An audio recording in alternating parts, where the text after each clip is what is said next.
Okay, so you take. Yeah, yeah. Just give me a minute. It's going live.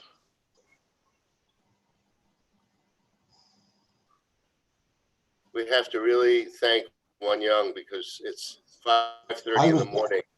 Yeah, that's what I was going to just tell you, One Young.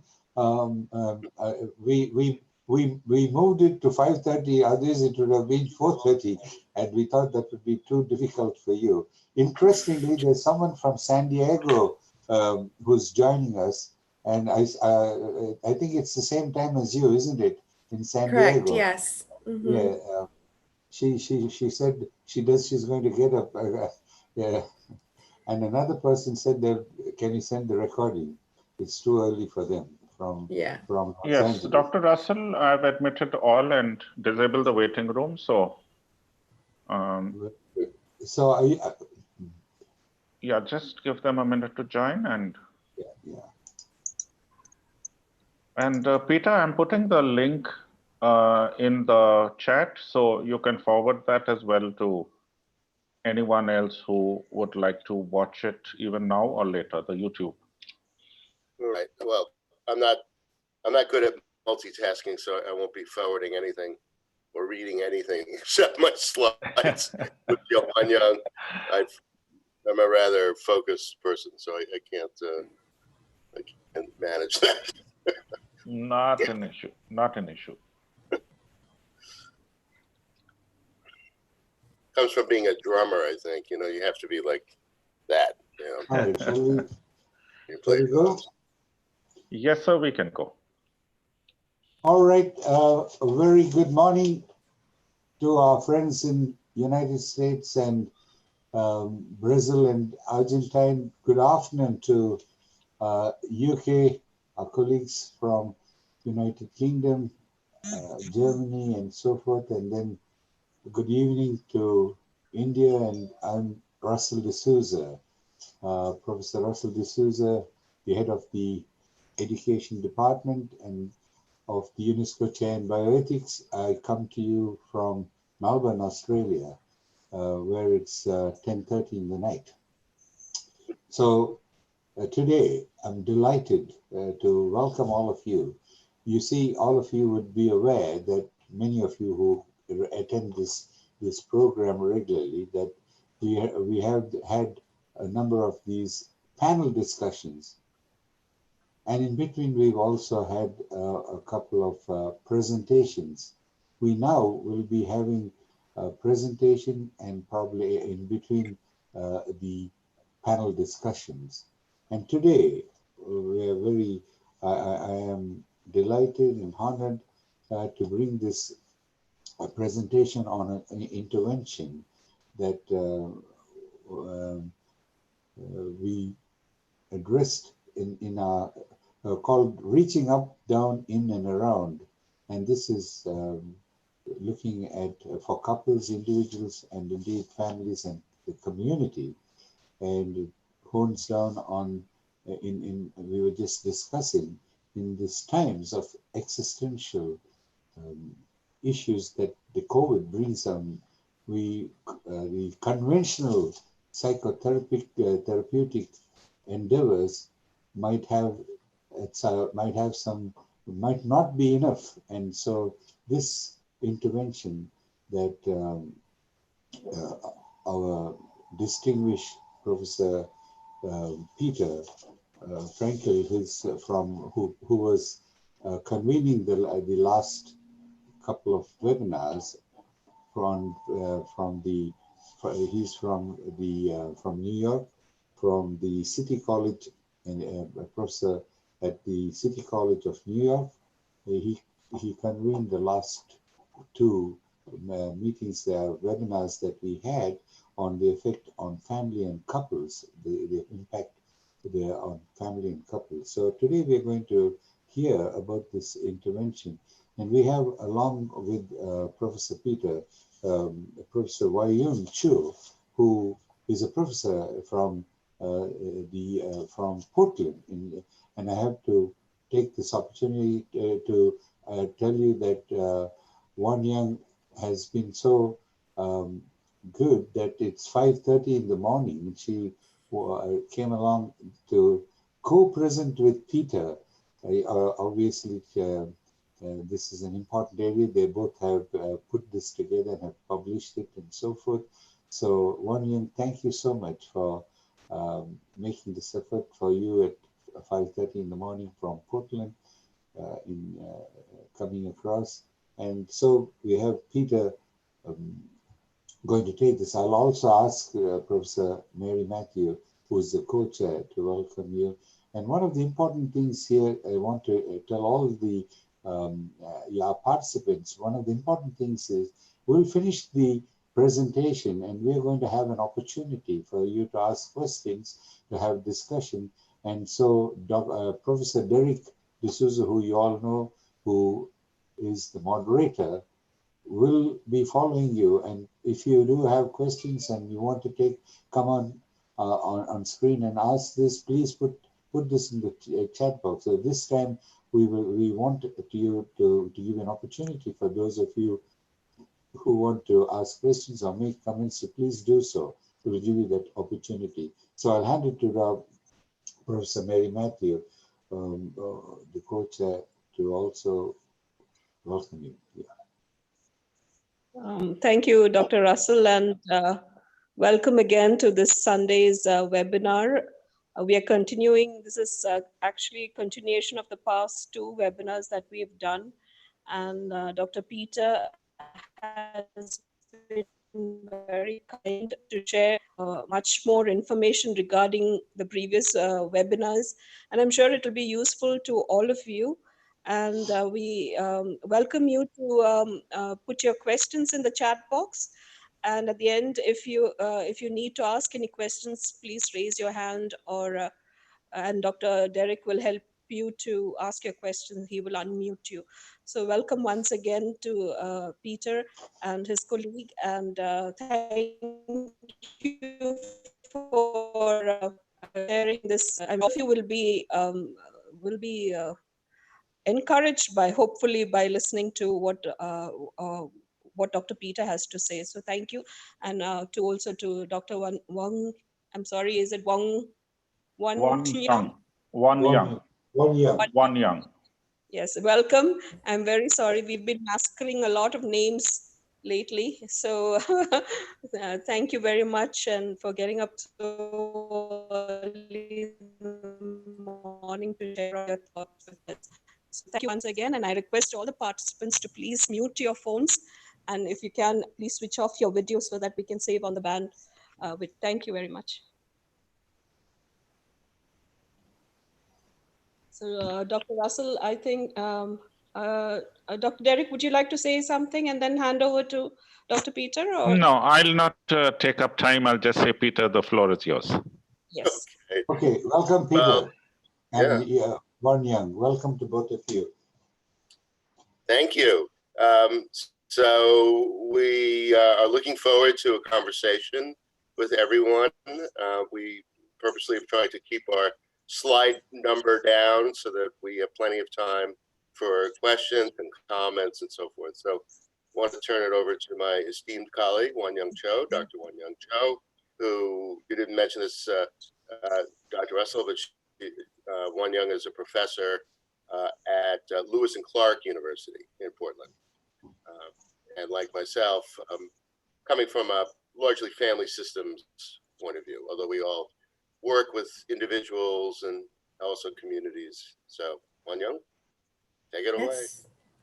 Thank you. Thank you so much, everyone, for inviting us to share this framework with you all. And also thank you all to those of you who are attending this webinar from all over the globe at all different time zones. It is 5:30 in the morning for me, so hopefully I'm awake enough to share all of this with you.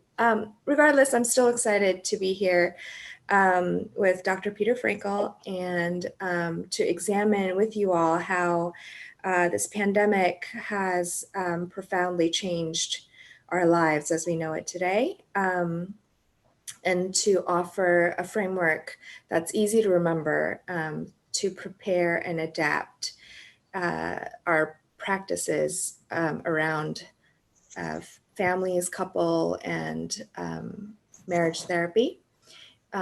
So we wanted to share this with you. Right. And I should mention, sometimes people get confused about what it means to come from a family therapy point of view.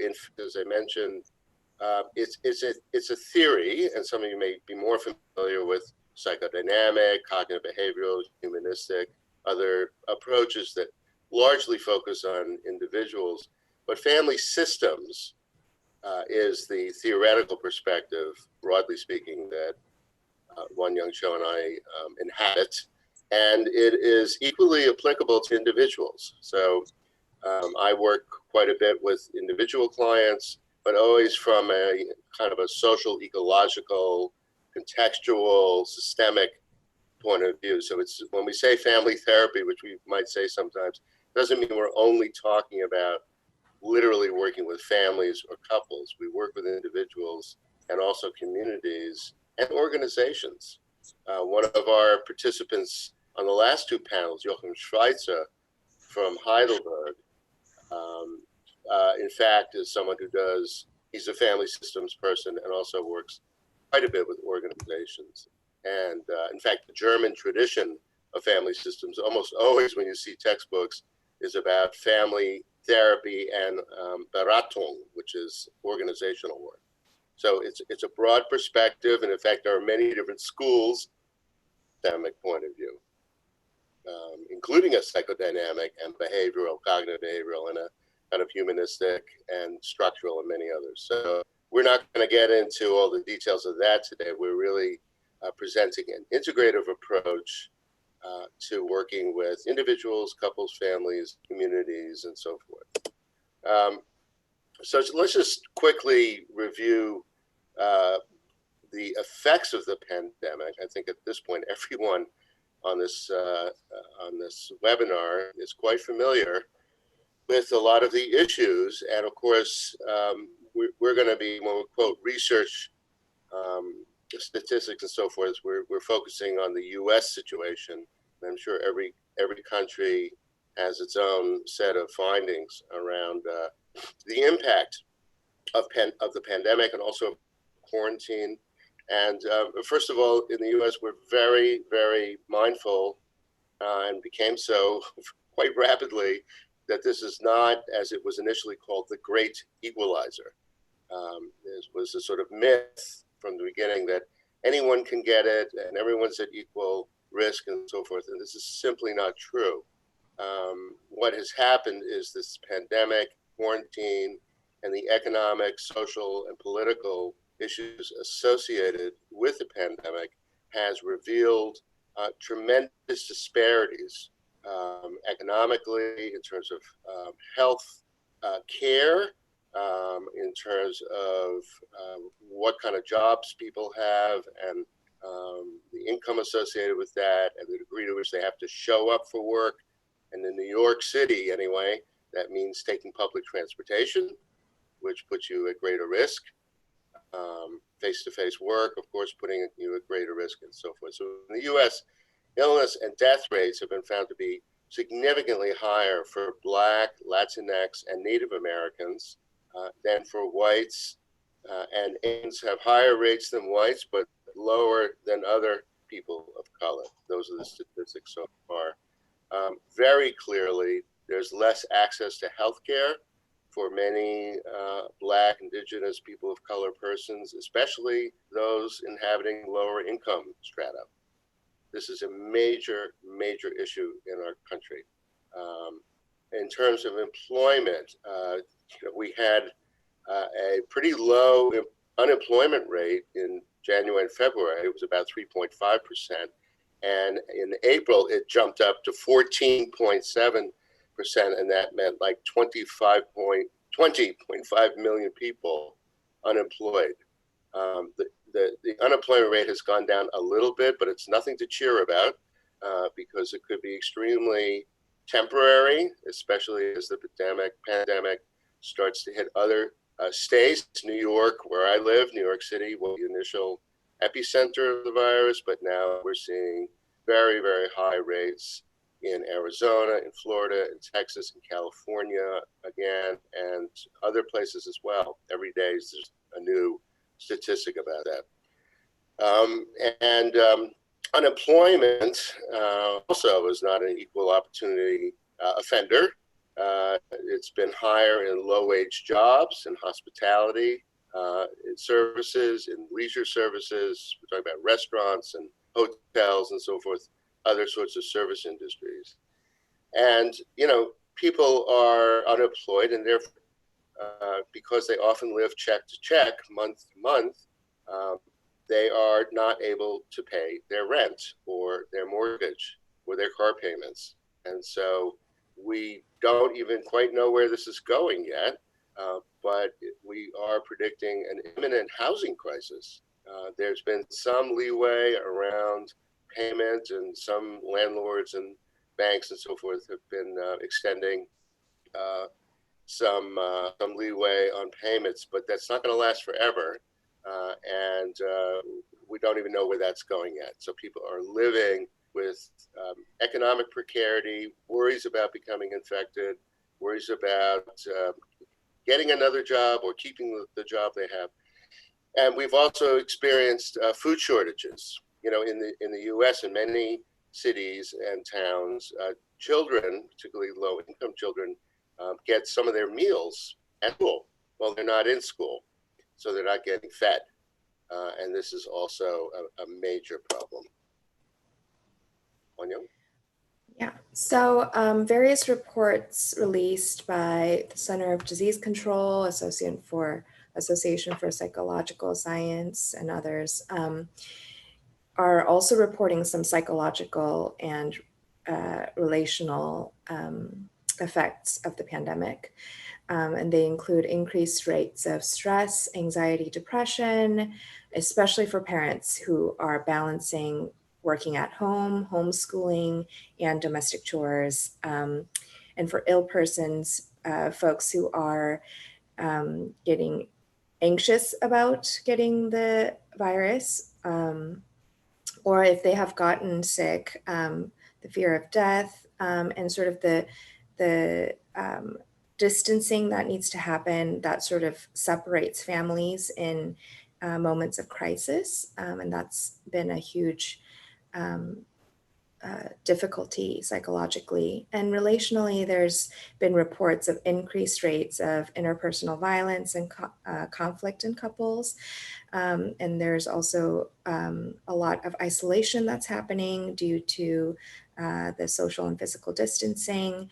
There's very little time for couples to sort of foster a positive bond because they are, their relationship is overloaded with all of these pressures and shared responsibilities.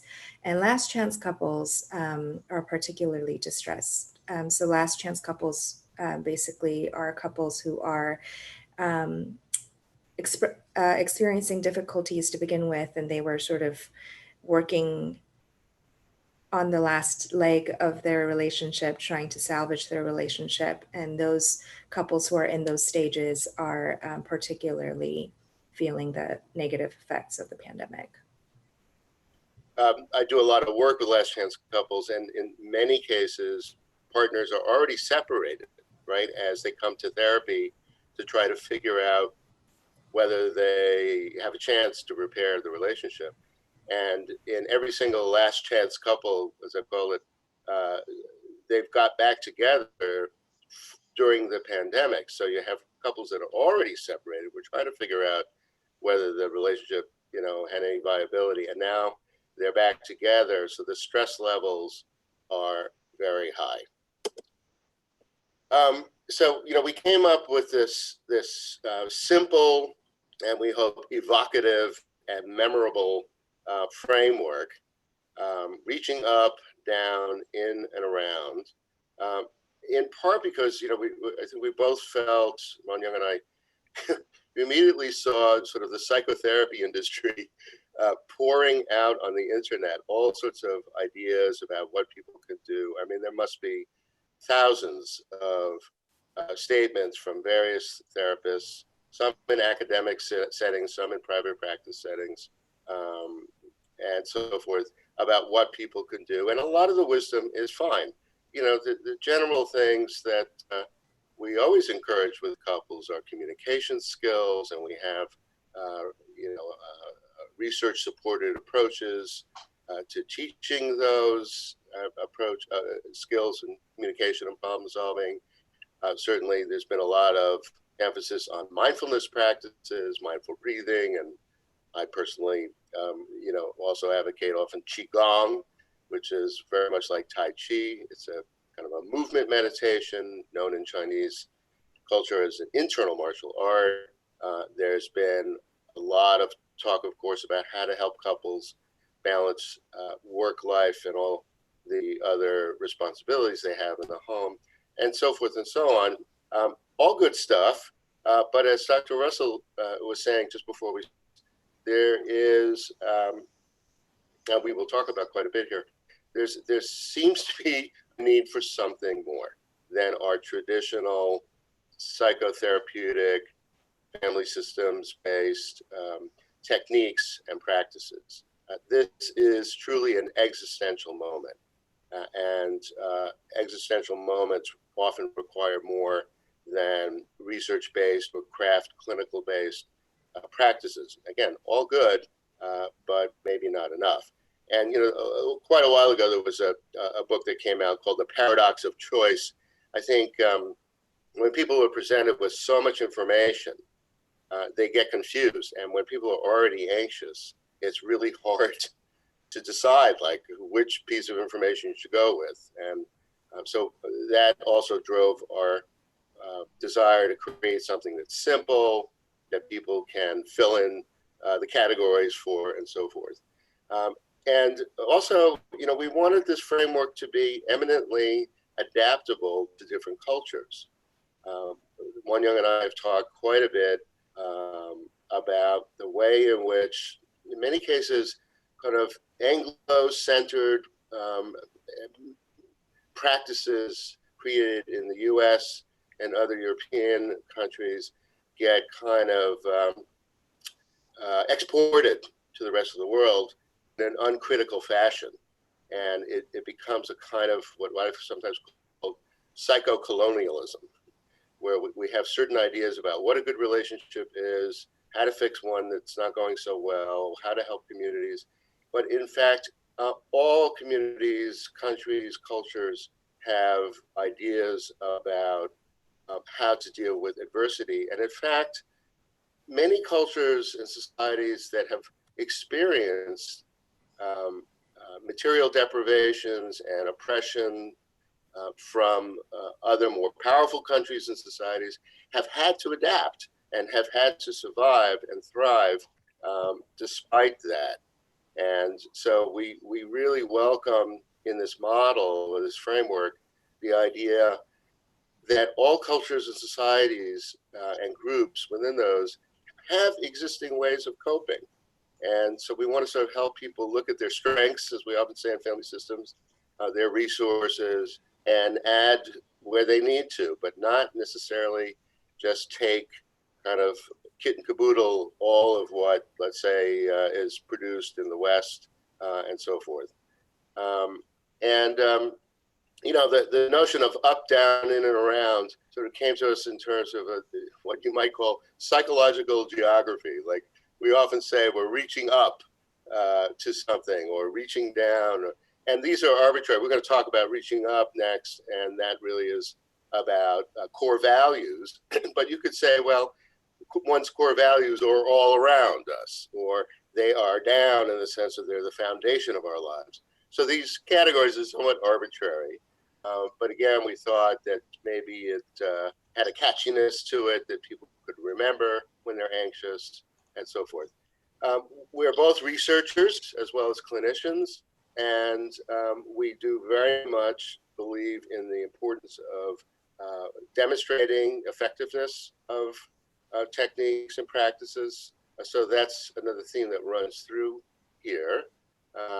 And some of the ideas that we're going to suggest do have research basis for them. But that doesn't mean that we should only be using empirically validated treatments. And again, this is a whole other topic because, you know, I often think that our field is sort of like a hothouse. You know, we have to have a place where new ideas can grow and be played with and so forth. So we also want to make space for things that have, you know, support from years and years of cultural practice that are not necessarily researched yet.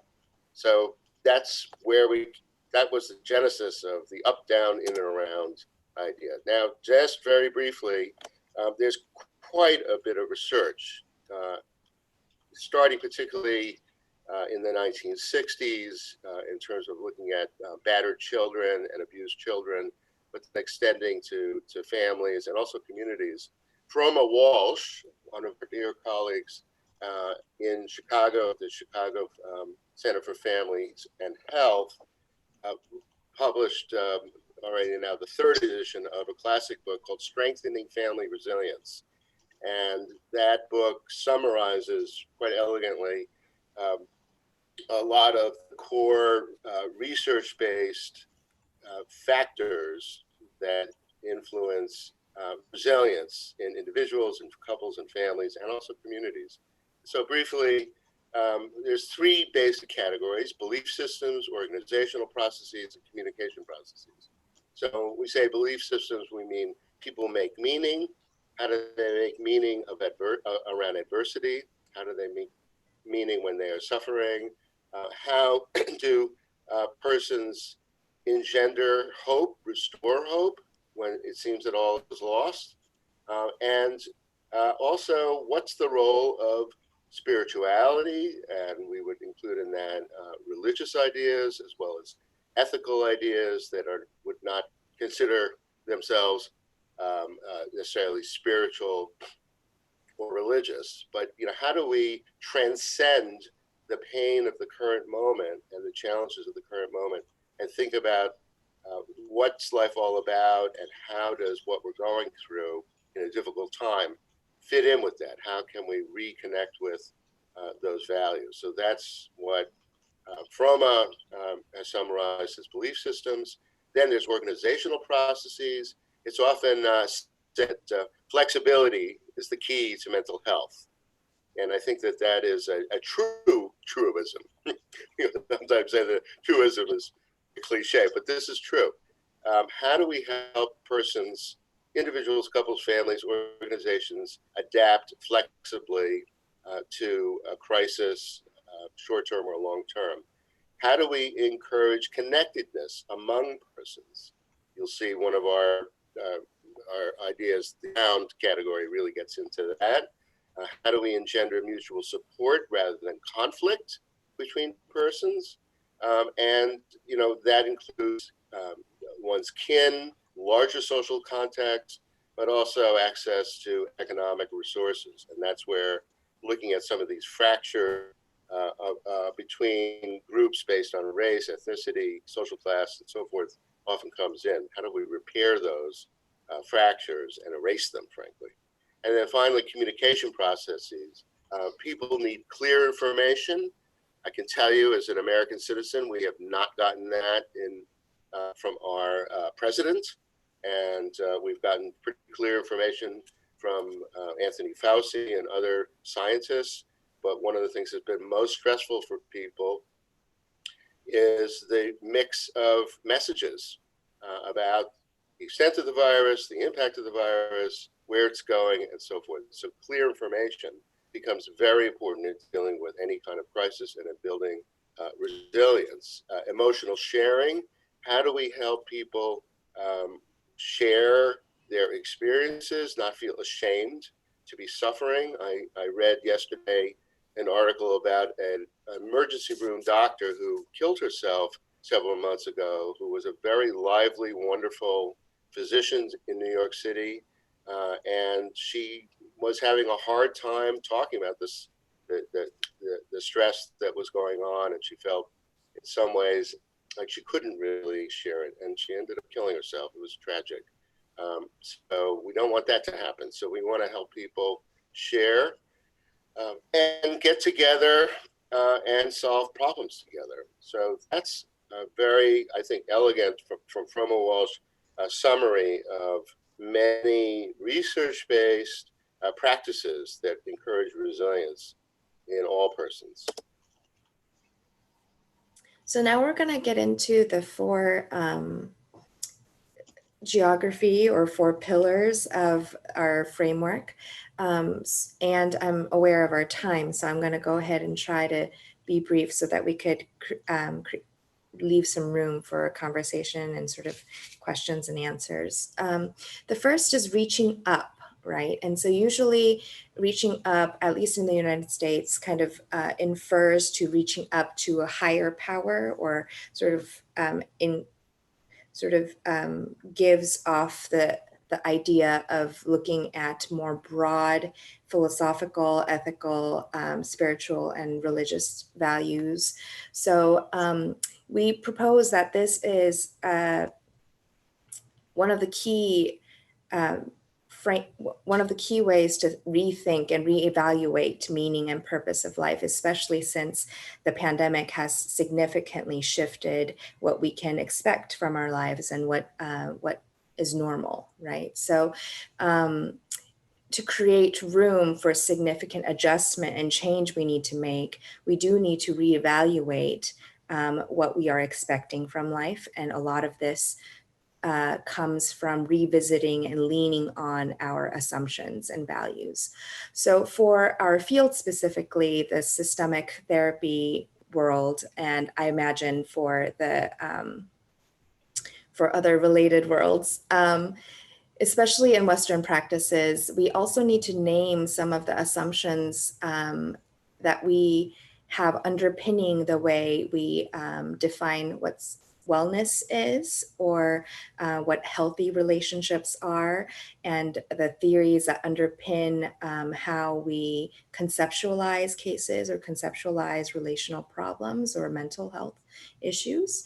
And I'm thinking of two main assumptions that underpin our field, and one is secularism, so the way we look at the world through a non-spiritual lens, and then another is what Dr. Pilar Hernandez-Wolf calls anthropocentrism, and that's the way we center humans to life and meaning making, rather than taking a holistic approach and taking into account the ecosystems that we are a part of. So just to drive home the importance of considering spiritual, religious, ethical, and broader philosophical reexaminations, there's a quote by Dr. Froma Walsh. And it's a big quote, so I'll just highlight a couple sentences. So Dr. Walsh writes, spirituality is a powerful dimension of human experience involving transcendent beliefs, practices that foster meaning, well-being, and connectedness. A spiritual worldview orients individuals and families over the life course and across generations. And it provides larger values and purpose, guides everyday actions and relationships, and strengthens resilience in overcoming adversity. So spirituality and sort of philosophical nature of examining our ethics and our values is really key to understanding and adjusting, making room for significant changes that are about to happen, have already happened in our lives due to the COVID pandemic. And actually, before going, that last line is important, that at least in, I think, most Western, Eurocentric traditions of psychotherapy, there's been very much a move away from, or it's not even a move away from, non-inclusion of discussion about spirituality, religion, even ethics. Our colleague Bill Doherty, University of Minnesota, has written quite a bit about particularly moral values in therapy, and in his book Soul Searching: Why Psychotherapy Must Promote Moral Responsibility which is in the references of this PowerPoint, makes a very strong case for the need to address moral issues. Not just, he wrote this long before a pandemic. This is 1995. It's got a new version of it going to be coming out soon. But that we need to, when people are in relational conflict, around divorce or certainly domestic violence or many other things, we need to encourage persons to reflect on how do they want to live their lives? What are their values?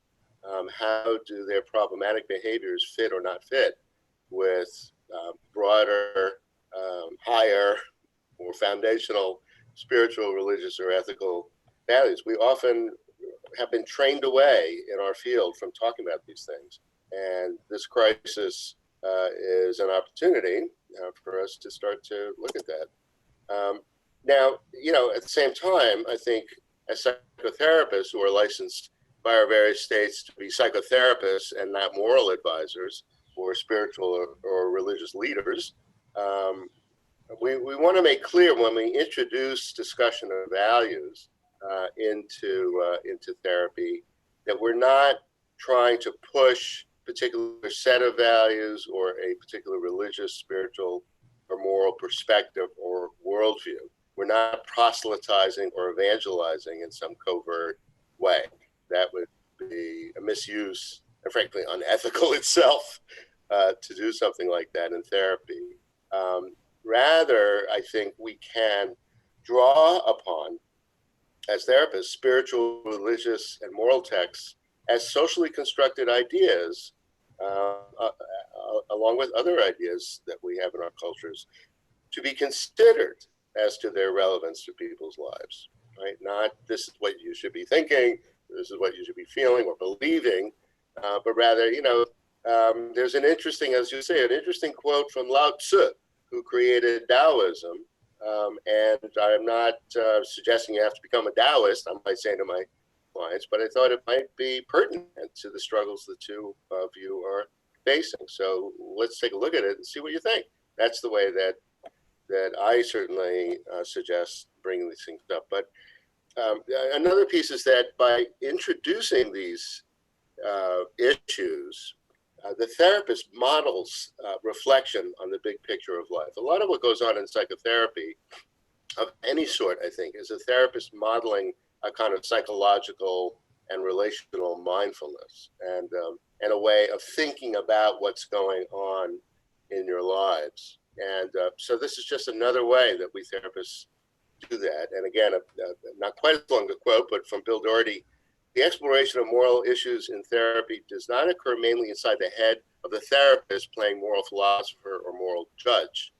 It occurs in the heart of therapeutic dialogue, in conversations in which the therapist listens, reflects, acknowledges, probes, and challenges, and in which the client is free to do the same and to develop a more integrated sense of moral sensibilities. Morality emerges for all of us from social interaction punctuated by moments of personal reflection. And I should also mention that, again, Froma Walsh edited a very important book called Spiritual Resources in Family Therapy. Here it is, right on my bookshelf. And there are many wonderful chapters by our colleagues on the role of spirituality, religion, ethics, and so forth in family and couples' lives from different groups in terms of social location, and I highly recommend that book. Right. So, and I think one of the important things when we are trying to broach and sort of introduce and weave into the therapeutic space, religious, philosophical, ethical ideas, it's really important that first we examine them before we bring them in, so that we're not engaged in unintentional or unconscious swaying. So one of the things that I think is really important to do ourselves as practitioners is to go through these reflection questions and sort of sift through what we expect from our own lives and from the lives of others, what we what we consider to be normal or essential. So, and then through that personal work, we can then also sort of guide conversations and experiences for clients to sort of wade through a similar sifting process. So some of these reflection questions are questions like, what are essential components and features of reasonably secure, satisfying, and meaningful life? And it's key to sort of examine it critically and separate from what we've come to expect and sort of automatically answer, and sort of really examine what is essential, how much do we need, and what can we do without. Another question we can ask is, how can we go on living with a sense of hope and purpose in the face of a situation like the pandemic that may bring great reductions to our material well-being and to our health? Which values do we want to live by and promote in our relationships? What is the source and nature of courage, hope, faith in a better future, kindness, patience, grace, generosity, compassion in our relationships? How do we sustain those qualities and energy? How do we maintain a core sense of serenity and peace in the face of realistic sources of hardship and anxiety? And just invite ourselves to look at kind of paring down from our what we've come to expect from life to more of core essential values of things that we want to keep, and that will create room for adjustment, flexibility, to adjust to a new context that the pandemic brings. And, after or alongside continuous reflection on these questions, because I don't think we answer them once and for all, but they continue to be questions throughout our lives, we can pose these questions to our clients and to communities.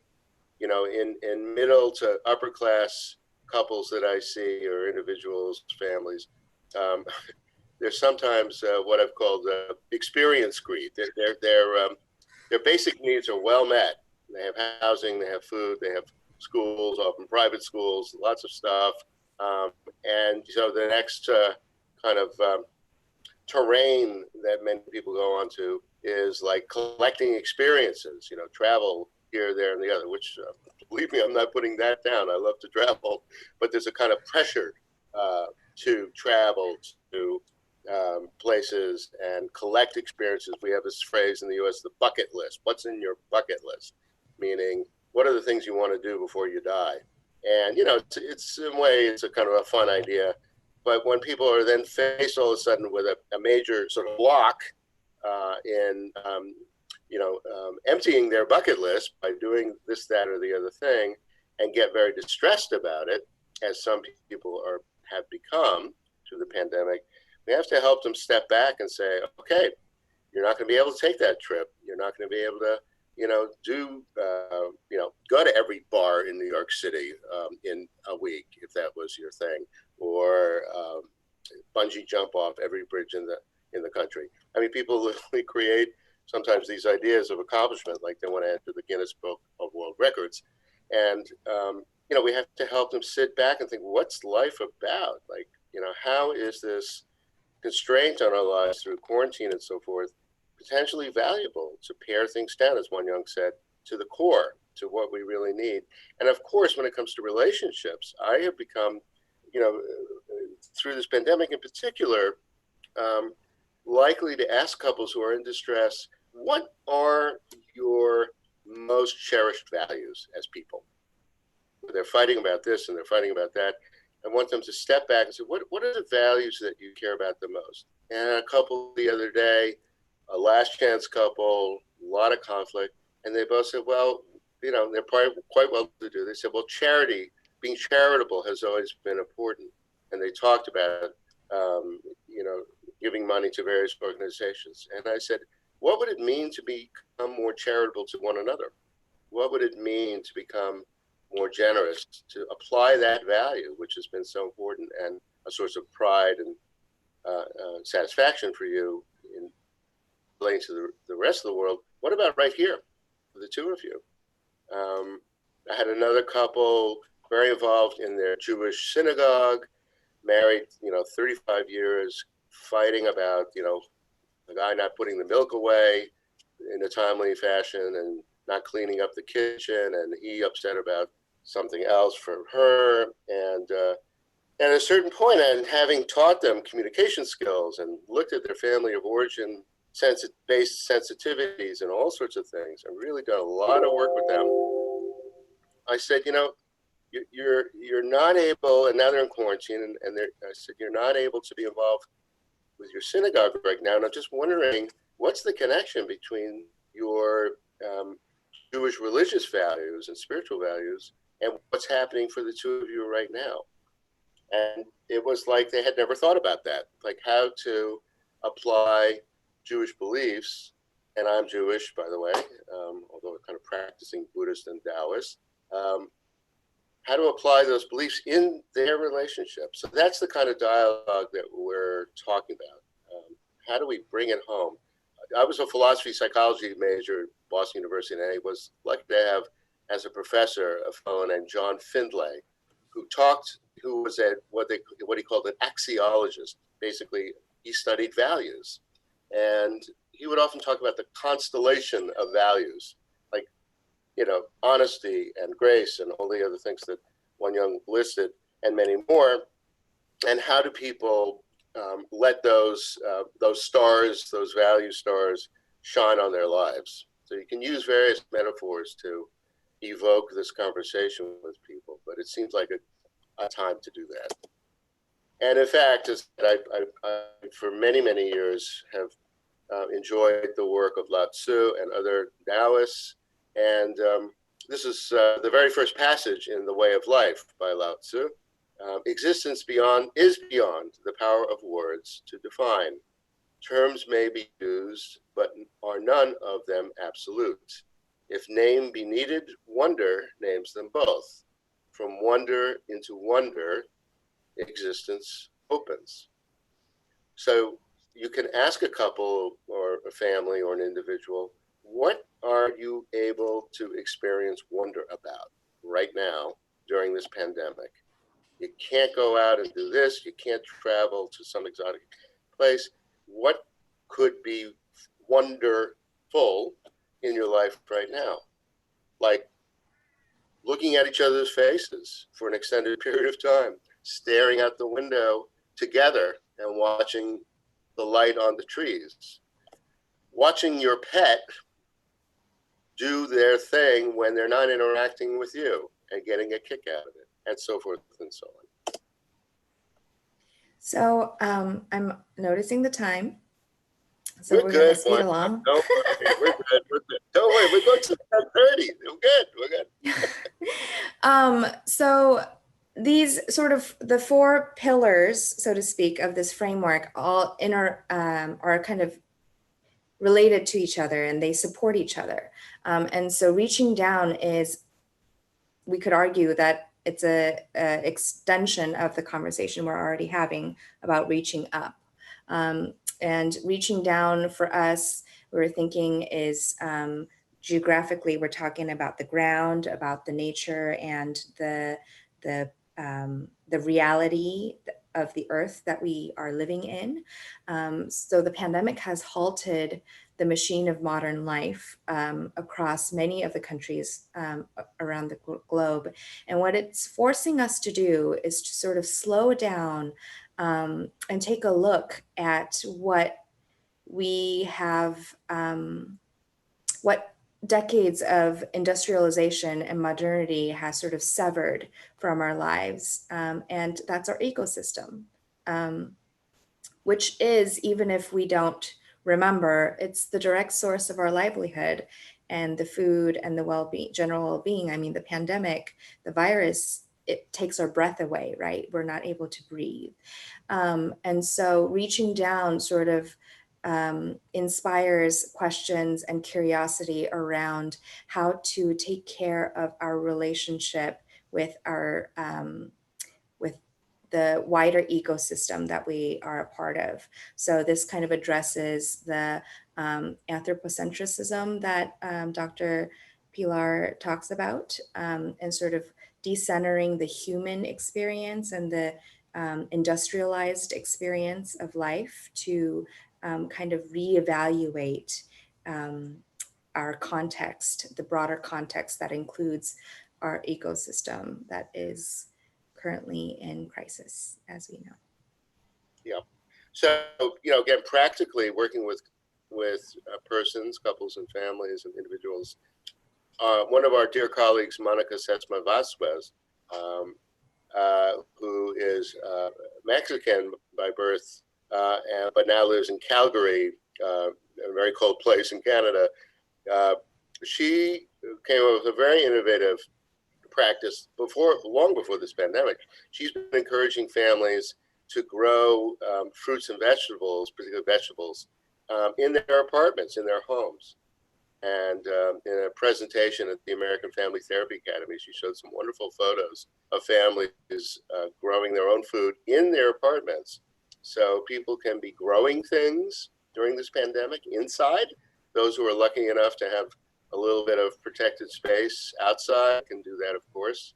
But there's also the business of like stopping and thinking. I think what you're saying, Dr. Cho, is like we have to stop and think, what is our relationship to this earth? And sometimes a meditation on a plant, as we think about this and about practices that people can engage in to reduce our respective carbon footprints, this is a time to sit back and think, what could I do to recycle better? How could I stop using single-use plastics? Maybe I can start making some changes. We're I do want to I do want to recognize, though, that this could feel like a privileged conversation, right? Like it's harder to have direct points of contact with the earth, with nature, with the wider ecosystem if you're living in the impoverished inner cities or sort of in crowded spaces where you don't have a lot of access to nature. So we do want to sort of take that into account when we're thinking about this, and sort of encourage sort of curiosity and collaborative stance when we're exploring the client's relationship with the nature and the ecosystems around them. I also want to highlight a movement that's been happening also long before the pandemic by a man named Ronnie Finley, I believe, who calls himself the gangster gardener, and he is sort of gardening in the inner cities of South Los Angeles, which is a pretty industrialized and sort of detached from nature as you can get. And he has sort of engaged in the work of gardening and finding spaces to garden in the crevices of sidewalks and sort of growing things with their hands. And he has a TED Talk out there available that I encourage you to watch. And he sort of makes observations about what gardening can do to spark a sense of hope and sense of connection, sense of ownership and empowerment for the young folks in those inner cities as well. So I want to encourage a more curious, collaborative, innovative approach rather than just sitting in our own assumptions about what connection to Earth means. Yeah, that's right. And very much along the lines of what Monica has been doing in Calgary, except not even in a garden outside, but in people's homes. And, you know, I have to also say that it's only since this pandemic started that I've heard clients start to really talk in therapy about their worries about ecological destruction, climate change, and so forth. What I think is quite interesting, that now being faced with a dangerous aspect of nature, that is viruses that we don't have cures for, it's led people by association to think about other things that are out of control in our environment that we largely, almost entirely, have engineered, as Wan Young said, through industrialization and squandering of resources. So there's actually beginning to be there's a literature that we talk about in our paper, starting to find actual links between the increase in likelihood of pandemics and destruction of the planet. So that's a real thing,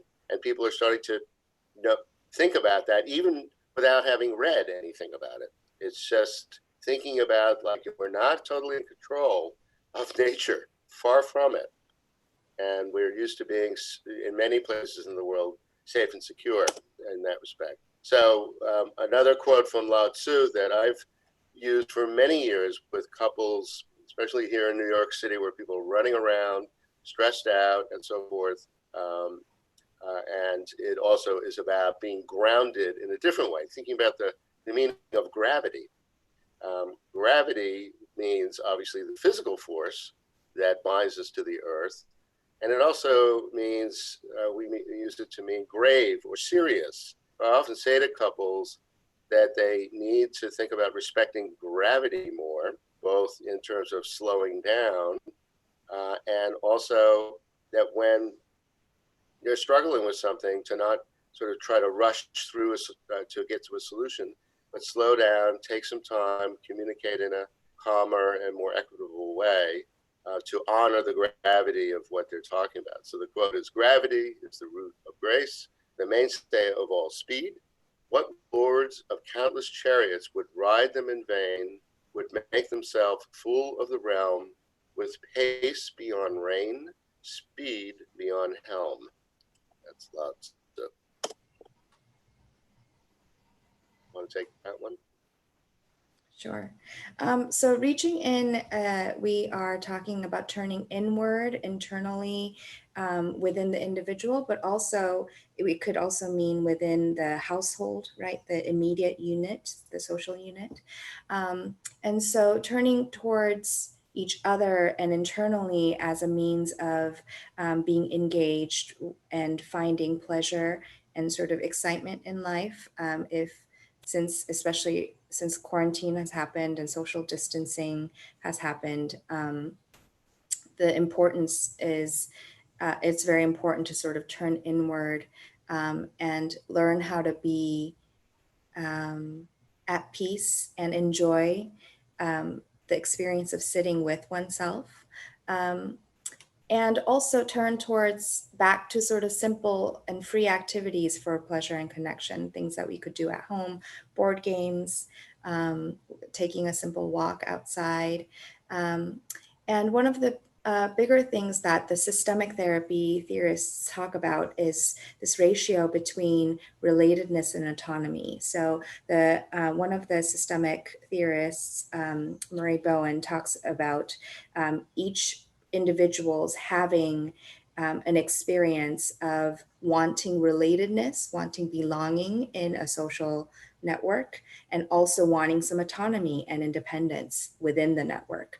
And so there's, I think, varying degrees of the ratio between relatedness and autonomy levels across cultural contexts. The Western the United States norm tends to sort of favor autonomy over relatedness, although it's not completely true, but there's, at least for the majority culture, there's that sort of valuing autonomy. And in the context of a pandemic where you are quarantined and sort of locked down in a physical space with others, autonomy, this ratio between relatedness and autonomy needs to be reevaluated. It's not realistic to be as autonomous as you were before. It's harder to escape the family and go to work and then come back, or sort of take walks outside or hang out with different social circles that take you away from the immediacy of your immediate unit. And so it's important to work with the clients to renegotiate realistically what that ratio is and renegotiate how that ratio can happen. That in order to have that conversation, it also is really important that the therapist, the practitioner, also reevaluates for themselves what they assume is normal or healthy ways of relating, because we all have some assumptions about how much autonomy or how much relatedness we need to have in order for a relationship to be healthy, right? There's a lot of terms around like enmeshment, right? Or cut off. These are sort of relational terms that we use in our field to talk about and problematize certain ratio of relatedness over autonomy. And that needs to be critically re-examined, I think, especially in the context of a pandemic.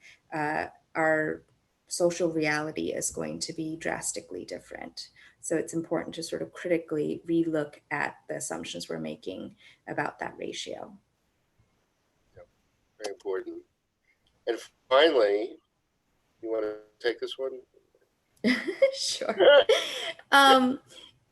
So reaching around also indicates sort of attending to our social connections outside of ourselves and outside of our immediate living social unit of folks living together, right? So unfortunately, there's the term that's been coined is social distancing. But what we want to argue is that rather than social distancing, we're really wanting to physically distance with each other, but we can also still connect socially. And we have, thankfully, technologies that sort of allow this connection, social connection, even though we're physically apart. Now we are able to engage in a webinar across the globe all together and make social connections, even though we are physically in different time zones, right? And similarly with families, with extended family members, or even friendships and relationships, technology can come in really and support us in building sort of this connection during this difficult time of the pandemic when we have to stay physically distant. And so this introduction of technology then sort of introduces a new social dynamic that we also have to learn how to manage and contend with. And that is when we're working from home or when we're connecting with technology, what ends up happening is there's blurring of boundaries that usually would be so clearly set apart before. For example, right now you are all witnessing and seeing a part of my home, right? So I have invited you all into my home in some ways. And so what traditionally has been not normal, right, for professional conversations to happen in a home, it's happening now. The same thing goes for when we're doing telehealth practices and counseling, and therapists are practicing from home, and we're invited to the client's home through video, and we see, you know, cats walk across the screen, we see dogs barking, we see children sort of running about. And all of those things start sort of introducing multiple facets of an individual that we didn't have access to before. And so it really encourages us and puts on the forefront this challenge that writer John Green says, imagining each other complexly, right? So rather than just thinking about each other as a coworker, we are starting to have to imagine each other as more complex than just a coworker. We have to imagine each other as a caretaker of some living beings, of a family member connected to different networks of folks. And so it's really important then that we sort of engage in this higher value, again, circling back to reaching up, right? This higher value of compassion, of grace, of patience and humility, and give each other some leeway to have work meetings interrupted by a child wailing in the background, or by a cat walking across the screen. This happens often. Right now, it's really still too early, so my cat is asleep. But if it was, if we were at a later time, you might have seen my cat walk across the screen, and we need to extend each other some grace, right, about those kinds of mishaps that before pre-COVID times may not really have been an issue. So it's really important, I think, throughout all of this and reaching up, down, in and around, and sort of helping our clients sift through these notions. It's really important that first we as professionals and therapists and facilitators of these conversations to go through these ourselves and sort of model this from an experienced perspective rather than walking a client through without critically examining our own assumptions and expectations that we have from life.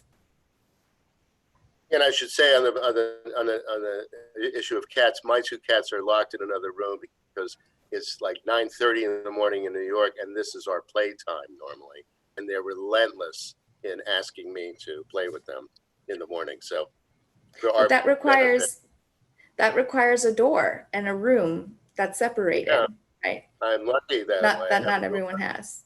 I know I have a door. Okay, don't rub it in. I know I have a door. Okay, the last slide we want to share, and then we'll. And now I realize, Wanya, why you've been pushing me around the time.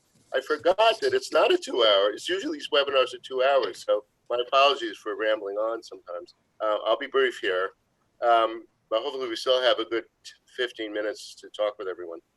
The role of culture and resilience response, I think, is a very complex one, and I would just read the slide and we can talk. I think the strengths, as we said earlier, is that all cultures provide coping wisdom. We need to honor that, especially cultures from what Pilar Hernandez-Wolf, who already mentioned, calls the borderlands, marginalized groups that have had to survive often without material resources and political power. Early on in the pandemic, there was a hysterical video put out by a music group in the Philippines responding to Americans' franticness in collecting toilet paper, worried that it would run out, and they demonstrated the use of what they call the tabo, which is a little plastic pot, in cleaning yourself after your ablutions, let's call it that. Very funny video, look for it. The obstacles, potentially, or the problems around culture and resilience and coping is when we are faced with beliefs about treating illness that really go against science and actually can cause harm. And there are many examples of that. And then lastly, ideologies that interfere, culturally based ideologies that interfere with science-based recommendations. And we are seeing that here in the US because, you know, one of the fundamental beliefs and highest values of many Americans is the notion of individual freedoms, right? And this Euro-American belief in particular is about preserving individual freedom of choice above all. And that has been large cases of people not wearing masks. And that is obviously contributing to the very high rates of infection, illness, and death in this country. So there's some references there. And now we'd like to invite you to ask any questions or make any comments. Thank you for listening. Derek, you want to?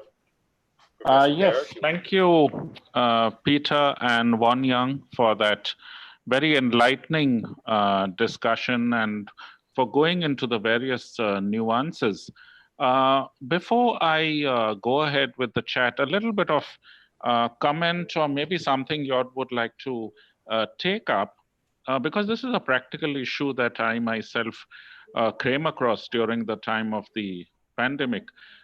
Yes, you were right, talking about the more privileged people who had the basic wants and necessities of life taken care of. But here, practical issues are there of people not having jobs, housing loan EMIs, not being able to literally have money for food or for children's to pay the kids' fees. How would you advise them? Because that itself is causing a lot of conflict now, and personally, it becomes very difficult to try and give them an answer. So your comments on that, and then I'll get the people in one by one.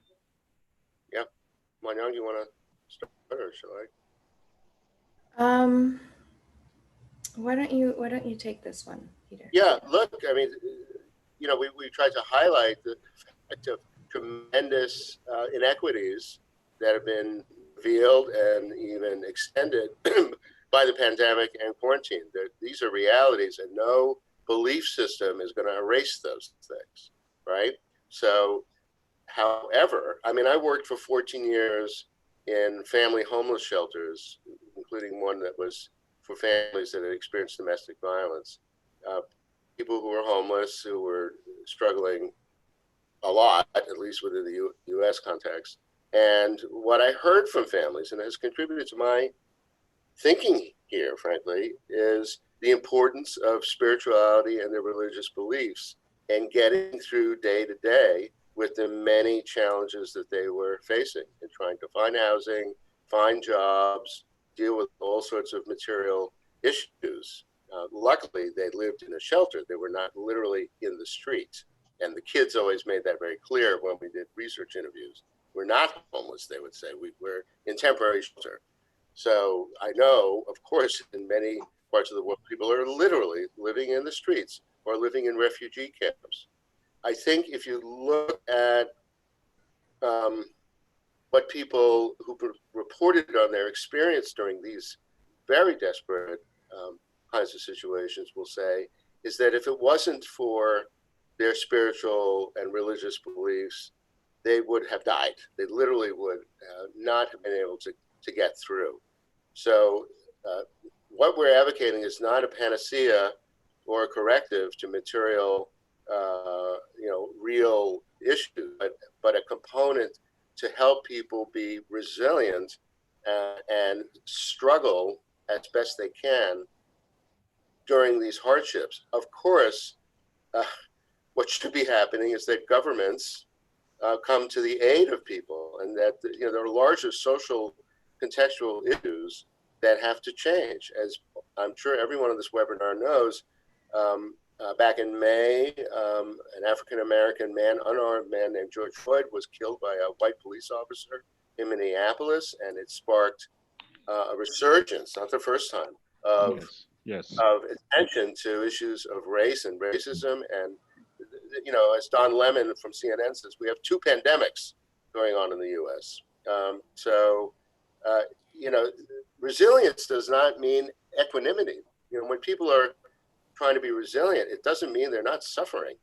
It's how to cope with suffering as best you can. And we're not doing a workshop here on mobilizing communities to go to their governments to get more money or housing. That's a whole nother workshop.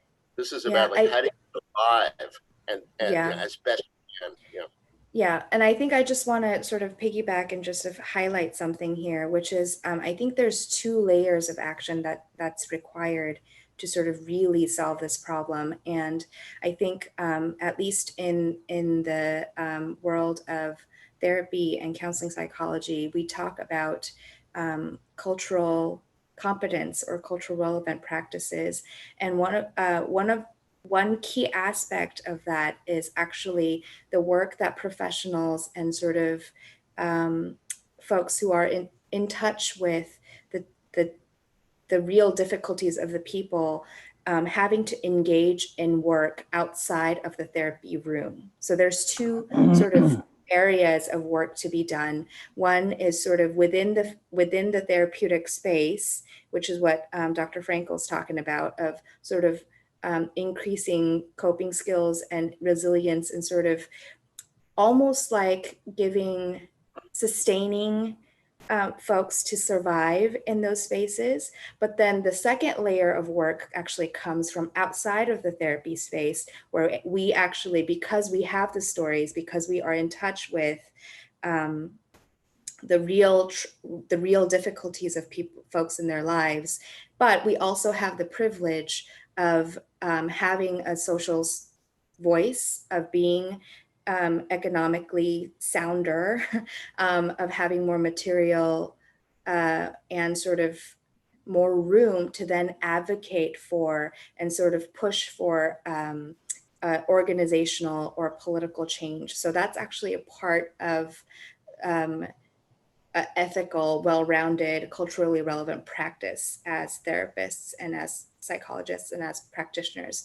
So this workshop that we're talking about is really about the first layer of sort of what's happening within the therapeutic space and sort of helping folks cope with their circumstances. But there is a second area of work that we do need to do, which is outside of the therapeutic space. And as Dr. Frankel said, that's a different workshop, right? Yeah, and I'll just add to what Dr. Cho is saying, which is, I think every religious group that I know of has people who are engaged in advocating for the people in their group, in their society. I know in Vietnamese Buddhism, in the style of Thich Nhat Hanh, great Vietnamese Buddhist monk, he talks about engaged Buddhism, socially engaged Buddhism. And he was, early on, he was a protester during the Vietnam War, was actually nominated for the Nobel Prize, Peace Prize by Martin Luther King. Christian, Muslim, Jewish, Hindu, I'm sure every group has some wing, if you will, or I'm sure, I don't know them all, of persons who are trying to make the world a better place. So it's not all up to us therapists either.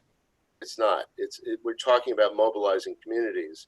But as one Buddhist, Western Buddhist I know, said in a multi-faith meeting that I went to, people from different faiths were talking about social change and what to do about what's going on in this country. And they got up and they spoke at the microphone, and he said, well, in my tradition of Buddhism, the first thing we do is we sit and contemplate what's going on. So if you don't mind, he says to the group, to the audience, I'm going to sit. And he sat for 3 minutes silently, and everybody breathed with him. And then he talked.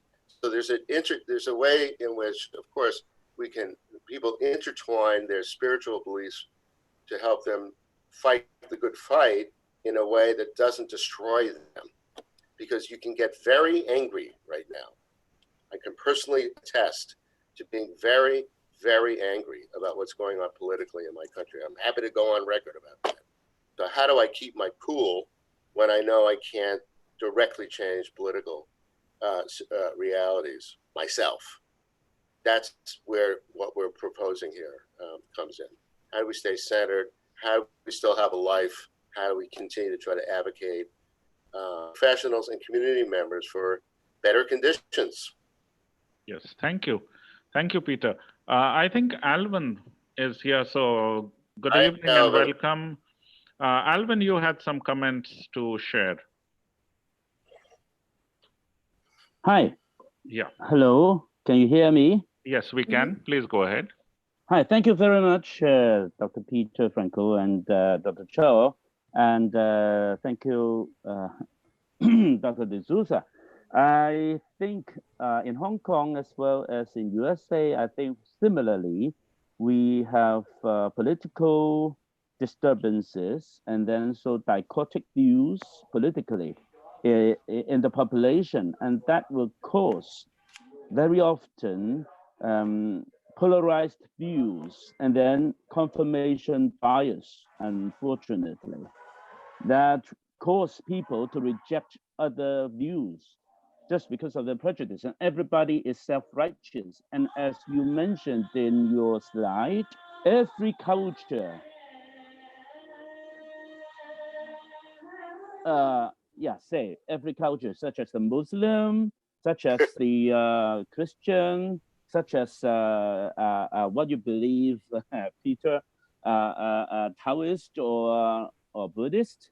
So everybody could be very self-righteous and then add on the prejudice and hatred to the opponents, supposed opponents. I think that is very sad. And the song by John Lennon is beautiful about imagine, but it's so difficult practice or to practice. And so make the reconciliation and the solutions and the comfort to those distressed, those who are hurt, or those who are grieving for their lost family members, to come to the condolences. I mean, it's a fact that here in Hong Kong, so polarized, those who are rightists or those who are leftists, they hate each other, you know.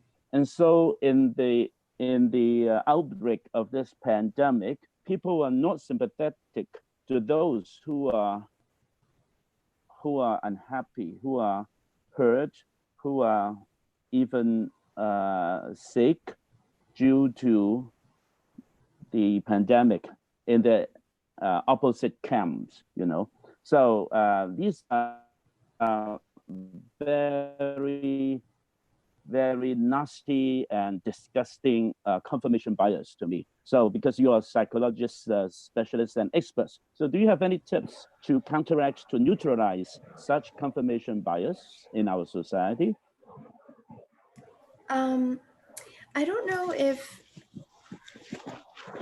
I'm just gonna take a first stab at it. I don't know if this might help, but what I'm thinking of is all of these sort of religious, ethical, and philosophical world points of views have existed for centuries and dynasties and generations, which tells to me that there are within that system of belief that there are ways to promote social harmony and social connection and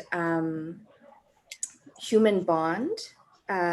So I would be really coming from a curious place and sort of highlighting for the folks who are really entrenched in their biases and entrenched in their ideologies to ask curious questions, to highlight the conflict, the cognitive dissonance that happens when somebody's entrenched in their bias, but also is engaged in a worldview that promotes social harmony, that promotes wellness. So it's hard to give a clear cookie cut answer, but for me, everything starts with being critical and being curious about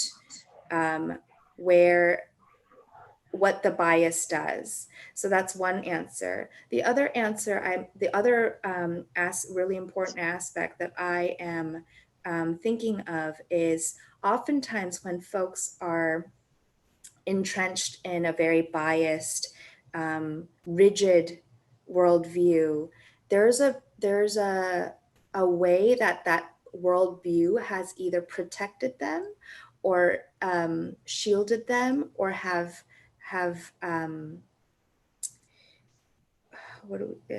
worked to help them in some way. And so it's really important then to sort of, as clinicians, to be curious about how that rigid worldview has served the client and sort of confirmed and sort of so that we understand where the rigidity comes from. And from there, we can ask curious questions. So I think it's really important both ways, to be curious, to be asking curious questions, but also understand the reasons why the client feels so wedded to this rigid worldview. What is it doing for them? What is it serving? How is it serving them? And I think that's helpful to understand, to then undo the bias. Thank you. We have Dr. Padmavati Ramachandran. May Yes, I add Peter. one Yes, Peter. Yeah. Just I said everything Dr. Cho said, I think is very important. And I would say just on the community level, these are challenging things, but I think within, let's say, religious faiths, I would venture to say, I know this is true in Judaism, I think it's true in Buddhism, but well, let's stick with Judaism, where there are right-wing, politically right-wing and more conservative Jews and more liberal Jews, and politically, these groups within a faith need to talk to each other. It's very challenging. Mhm. I've talked with one of our Yes. Christian colleagues who's a liberal African-American woman about like what's happening. I'm trying to learn from her what's happening in the Christian community about more liberal Christians talking with more conservative and politically right-wing Christians. We have to have these dialogues. Bill Doherty, again, who I mentioned earlier, quite a while ago, got involved with a group and is, I think, one of the directors of something called Better Angels, which is creating opportunities for, quote, red and blue persons, Democrats and Republicans, to get together and talk.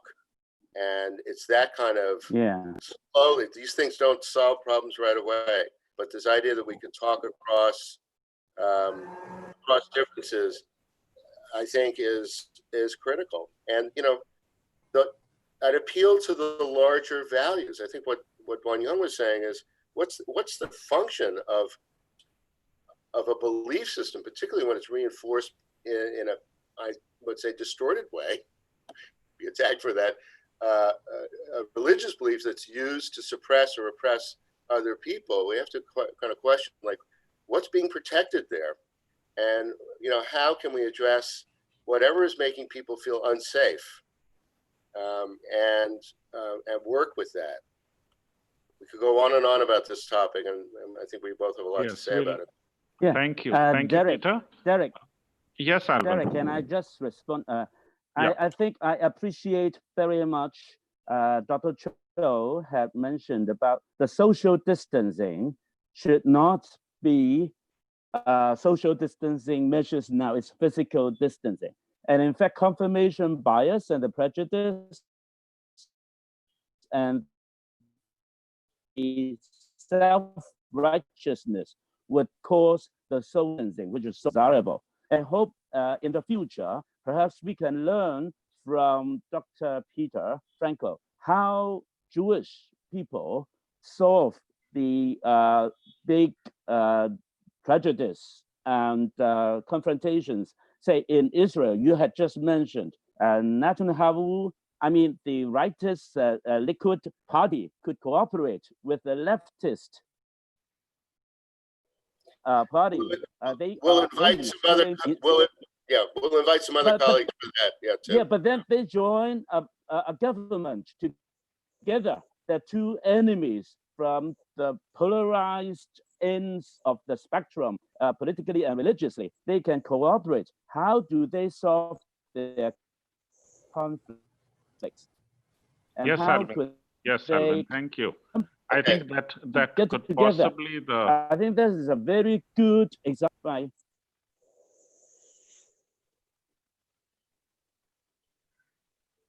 Other questions and comments, Yes, please? Dr. Derek, Padmavati. Dr. Derek, Padmavati, yes.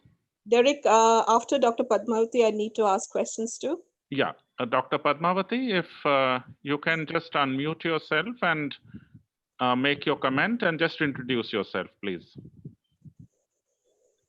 Yes, ma'am. Hi, good evening. I'm Padmavati. I'm a consultant psychiatrist in South India, and I'm actually heading a non-governmental organization right now.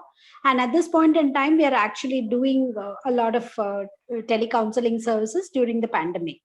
A very interesting presentation today and a very nice discussion. But I had this question to ask. You talked about, to Dr. Cho, you talked about the ratio between autonomy and relatedness, right? And I was wondering if you could give us some practical examples of how you would be using this when we're talking to somebody with a lot of anxiety and depression. Thank you. I think it's, for me, I often start with the beginning of setting common terms and common ideas. So I do a little bit of psychoeducating around these two conflicting, but very natural, perhaps, desires that every individual has, right? A desire to belong and have social connections, and also desire to be autonomous. And I would sort of, the theory would argue that even sort of the depressive experiences and the anxious experiences come from these warring, these conflicting desires that have not been named or articulated, that it's kind of the two desires are at war with each other without the knowledge and the awareness of the individual. So even sort of naming and sort of psychoeducating the clients around these two desires then provides language for an individual or even the family system to then negotiate with each other and sort of articulate what my expectations are about how the levels of relatedness versus the levels of autonomy, and what the other person in the relationship, their expectations are. So I'm thinking of even within the normal developmental phases of the family, when the child is younger, right? When the child is 5 years old, they're going to have way more levels of relatedness and very little level of autonomy. And then when the child becomes 15, the levels are going to shift. And sort of if we provide that language for the family then can sort of negotiate and engage in a conversation about these differing levels that changes over time and changes over context. So the theory argues, and I have used it in my practice to sort of engage and facilitate a renegotiation of expectation. And I think when there's articulated expectations and sort of increased communication about what those expectations are, the level of anxiety and tension tends to go down because they are in communication with one another. And so the levels of tension goes down. There's an increased experience of being understood. And that also tends to promote the quality of connection. Then that sort of helps fight against the depressive experience. And these anxiety and depression have certain levels of intensity, and sometimes they do need to be addressed in other ways than just negotiating expectations. But I do think this sort of articulating the ratio helps to facilitate expectations and thus harmony in a relational unit. Does that help? Is that what you were asking? Yes, thank you. Thank you so much for explaining. It was a very interesting perspective. Yeah. I would just add to what Dr. Cho said, that during this pandemic is creating quite a lot of challenges for families with teenagers, because at least in the US context, for many families, it's, kids, teenagers expect to have a lot more freedom to hang out with their friends and so forth. And I'm working with one family where this is central to their issue, because the young man, who suffers from quite serious OCD, by the way, one of the ways that he mitigates that is through social contact with his friends. His parents, particularly his mother, very worried about him going out of the home and contracting COVID. And there are a lot of arguments that the family's having about how much freedom should he have if he does go out, how can he be safe, how can he minimize the possibility that he will bring back COVID. We know with young people, they're often not symptomatic at all, but they do get infected and they can pass it along. So these issues around helping teenagers to some extent sort of understand the gravity of the situation and abide to some extent by parents' desires and wishes based on the fear of the virus, but at the same time, some difficult decisions about how to let kids still go out a bit. We're into 5 months in already here, and young people are going bonkers. They're really feeling cooped up. We all are, but for young people, especially teenagers, it's very hard. True, very true. Yes, Dr. Mary. Yeah, actually, Peter and Professor Cho, both of you, this is a theory that you have designed, or is it that it's operational? I mean, the reason why I'm asking is because when you talk about reaching up, you're talking about please correct me if I'm wrong. You're talking about reaching to your spiritual aspect of it. So what do you do for people who do not have that, they don't have any belief system, and then what are they reaching up to? Okay. Yeah, well, that's why we included moral and ethical, because I think we'd be hard pressed to imagine anyone who doesn't believe in the notion of good and bad. It simply comes with being a human being, unless they happen to be our president. But never mind that. There's a rare occurrence that we're witnessing on the stage now. But mostly people can be asked about what do they think means being good to your partner and to yourself and to your loved ones, and what would not be so good. So they don't have to be spiritually engaged, religiously involved, but rather ethically at some level. People often don't think about that. That's one of our points here. We operate in the world often with kind of implicit ideas about the good life and a good relationship and what it means to have a beautiful relationship and an ugly moment and all these sort of metaphors. But what does it actually mean? So that's where we did create this approach to, gently have people start thinking about that a little bit.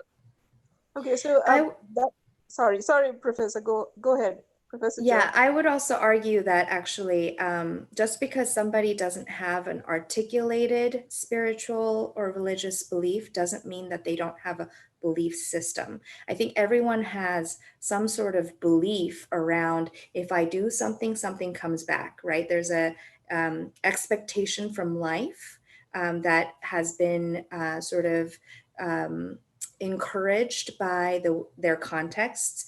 And so they have come to believe certain things based on their surroundings, based on their experiences.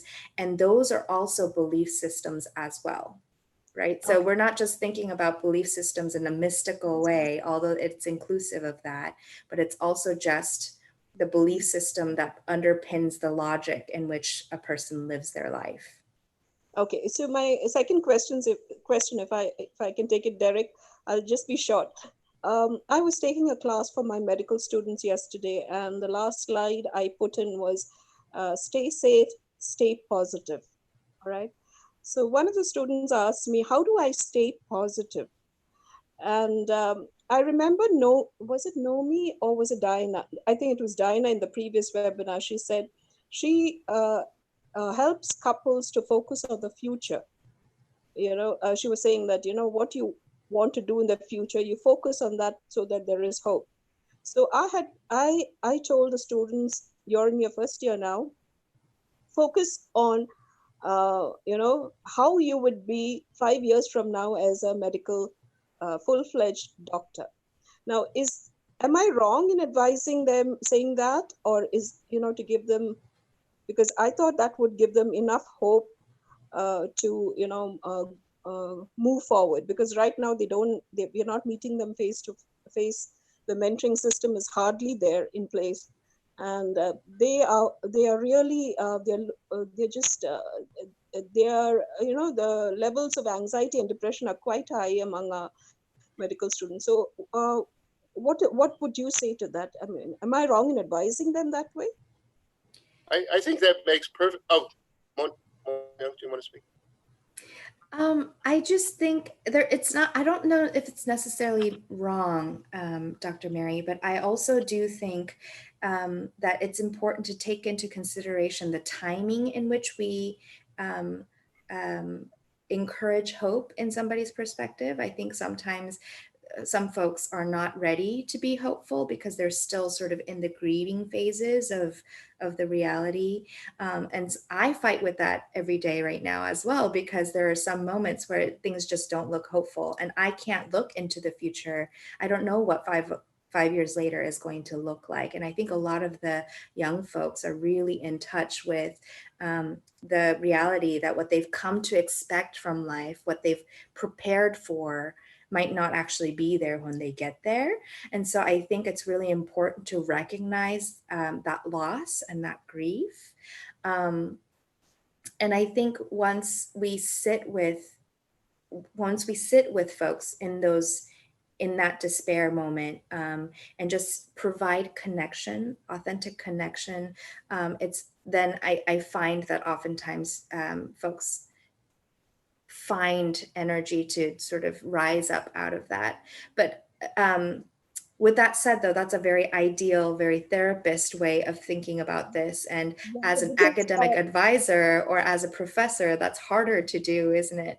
One of them did say, I hate this virus, I hate this life, you know? Right. Yeah. And I have sat through many advising sessions, telehealth, or through the video with my students about their despair and their level of grief and anger around the context that changes outside of their control. And I think if I sit with them and grieve with them for the 15 minutes or whatever that I am connecting with them, they actually find that authentic witnessing, even if it's not very active and propelling somebody into a specific way, the students feel connected enough, like there's somebody outside of their status, somebody above their status who is in connection with them, is witnessing them. I think that in and of itself is really encouraging. It ends up encouraging the students. Yeah, but for us, the problem is we're talking to 250 students online, you know, taking class. So, I mean, it's really difficult. But then after I finished the session, I did think, did I really give them false hope? Well, look, I think everything that you're saying, Dr. Mary and Dr. Cho, I think is very important. We don't want to tell people to stop hoping. At the same time, when people are too focused on that desired future, which they really want to have happen now, like get a job, get out of the house, then that can lead to despair. So there's a very wonderful quote from Monsignor Romero that one young of my colleagues, Roxana Elrana Quinn, shared with me. Monsignor Romero was an activist priest in El Salvador, and he had a rather radical thing to say about hope. Don't worry about hope. You don't have to have hope. In fact, if you hope, you're in big trouble, because then you're courting despair, the other side. If you despair, you'll give up and stop working and doing things for human rights. You'll become depressed, and then where will we be? Just forget about hope. Keep marching one foot in front of the other and do the moral act in every moment you're living. Don't worry about whether you feel good or safe or healed or happy. Now that's an interesting perspective on hope. But let me put it a little more gently or differently. Thich Nhat Hanh, again, the Vietnamese Buddhist, often talks about, has a book, in fact, called Present Moment, Wonderful Moment.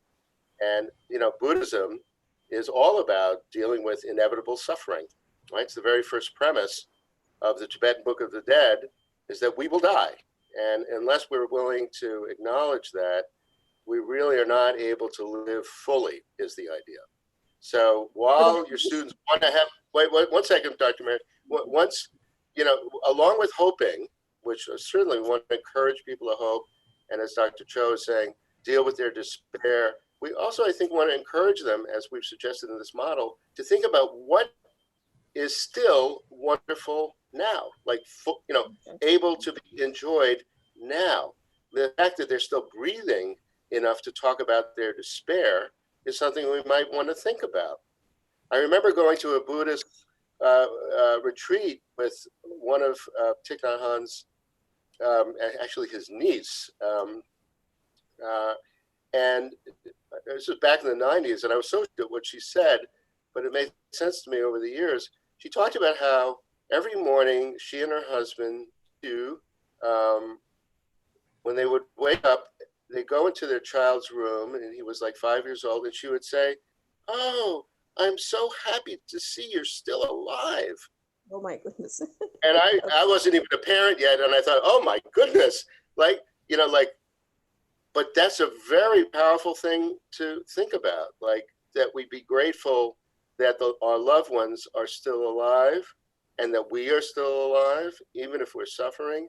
And it gets harder when people are sick and certainly when they die.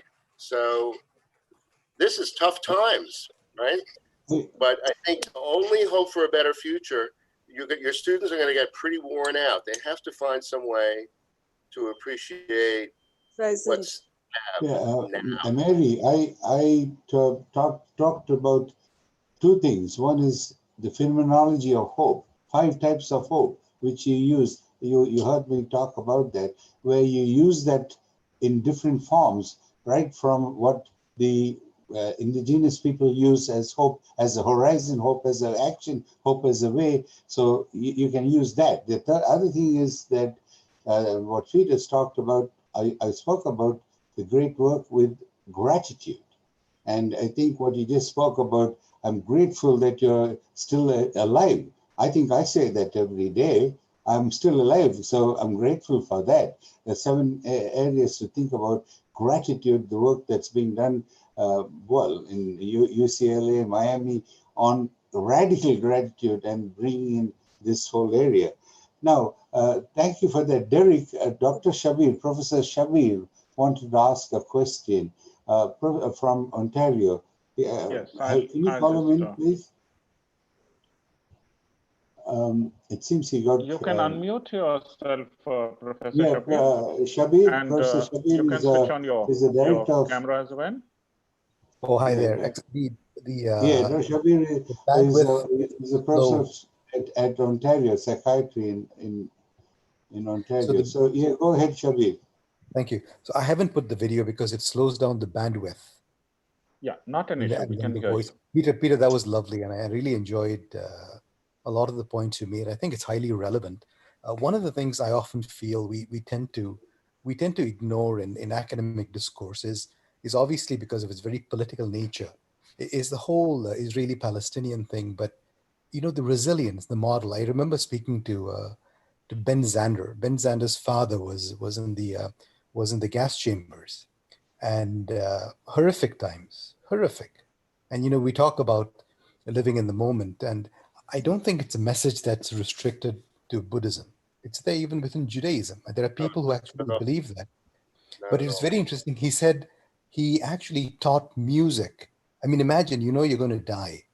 He taught music to people in the depths of despair. That's a pretty phenomenal message for anyone to have.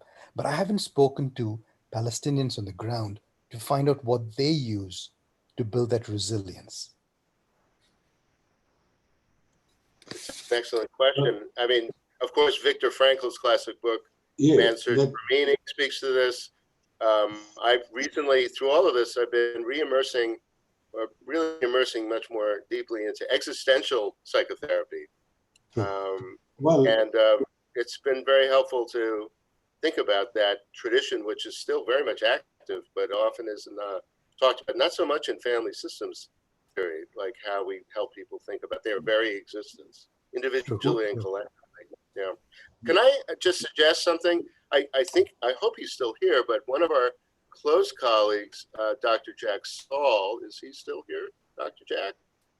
Who is an expert, as I told you, Dr. Russell, months ago, on community trauma and community healing. If Jack can't see you, but if you're still there, want to say something, it'd be great. And also, another of our colleagues, Tanima Rahman from New York, is here, I believe. Would be lovely to hear from you. Not pushing, but just inviting.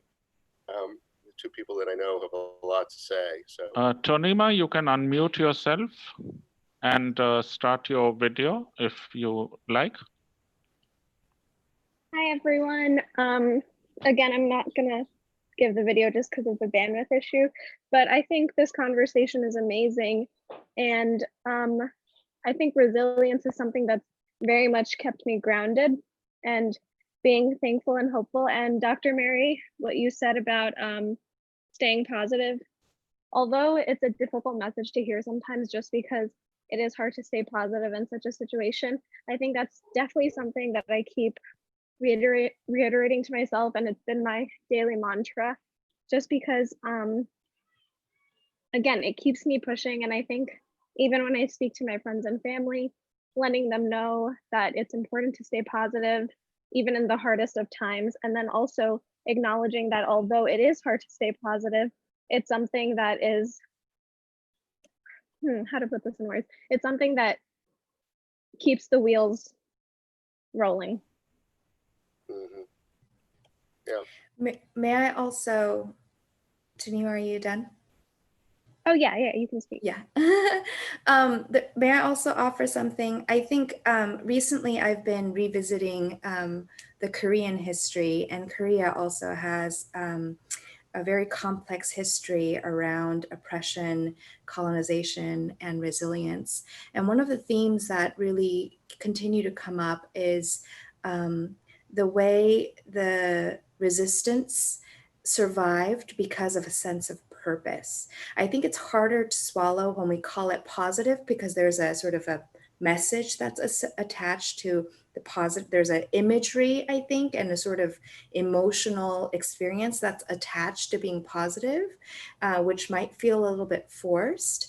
But I think if somebody's not ready to hear be positive, another way of framing a similar message might be find a purpose, find a sense of purpose, a sense of motivation to keep putting the next step forward, right? And in some ways, that purpose ends up being hope.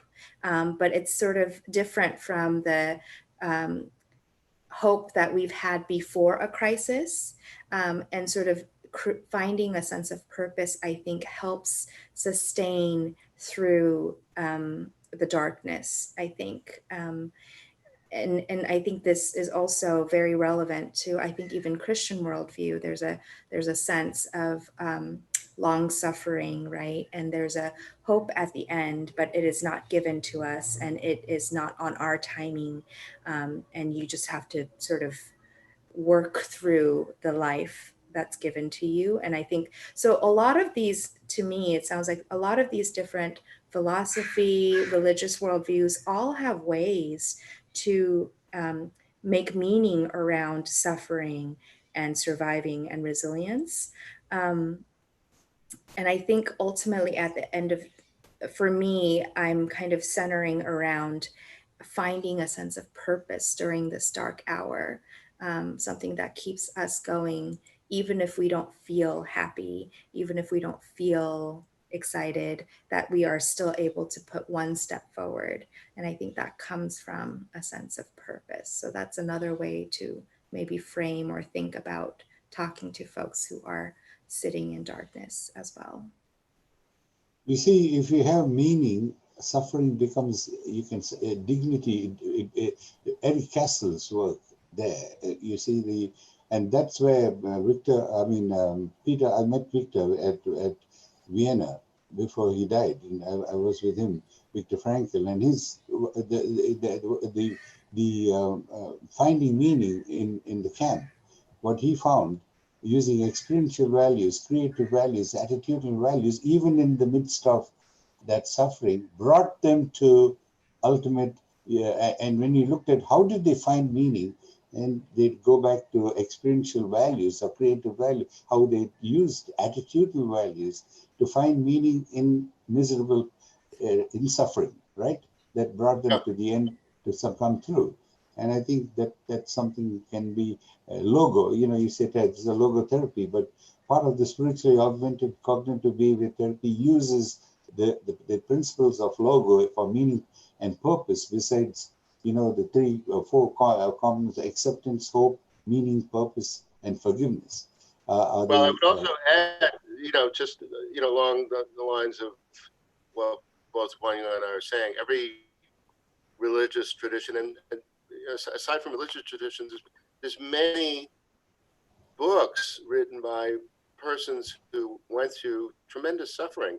Think about Nelson Mandela. If you read his biography and autobiography, when the pandemic started in this country, and particularly when George Floyd was killed, I actually started reading more about African American history, but I also dove more fully into Native American history. I've been reading that and immersing myself, and talk about a group that has been devastated in my country by white persons and settlers and so forth.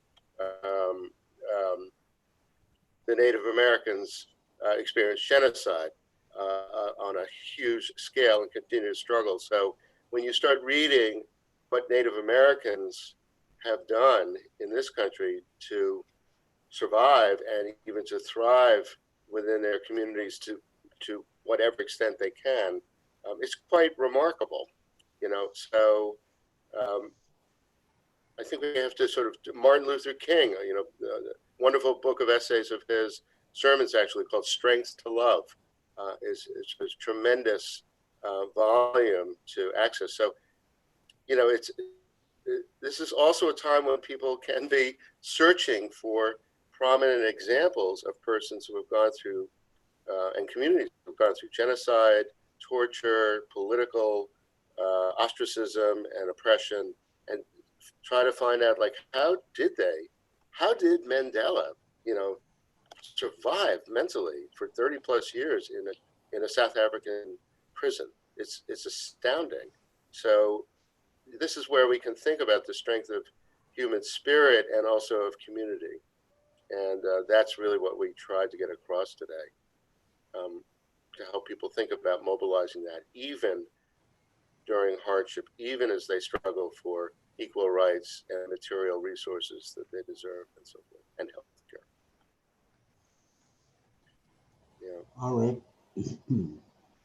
Is there anything else, Derek? Des, you want to say something? We have Des Cahill. Peter, we have Professor Cahill, who's with the multi-faith in Melbourne, in Australia. Is there anything you'd like to say, Des, Professor Cahill?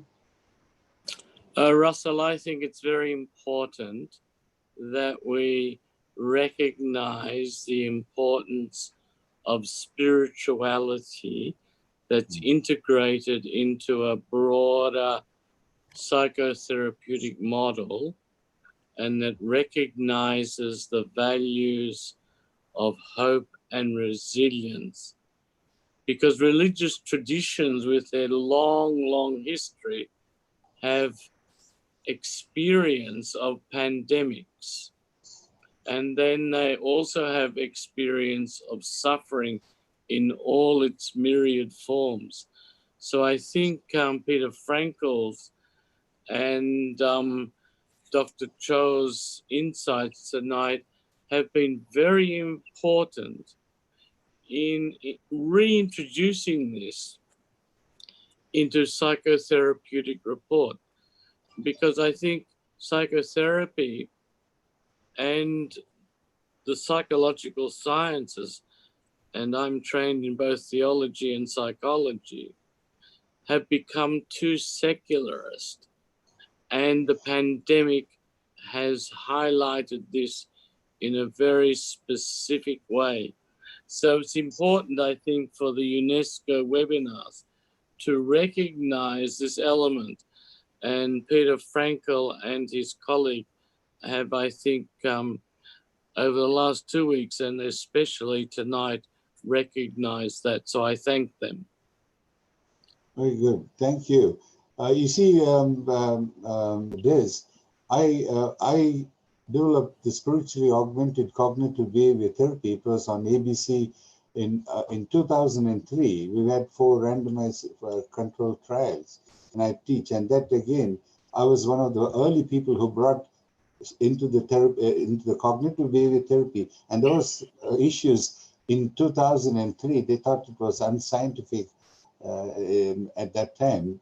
So we've since moved ahead, and just for you, Peter, I have groups that I'm running training actually on the use of the spiritual focus, where we have acceptance, hope, meaning, purpose, forgiveness, but also meditation and rituals, which was brought. We did it with indigenous Australians in Broken Hill, where I did this in 2003 and 2002. So we have shared. The indigenous people in Australia have also had very similar to what you just talked about, Peter, and they still are. In fact, having their own issues in Australia that we're dealing with. But that's where I picked. You were talking about spirituality and the earth.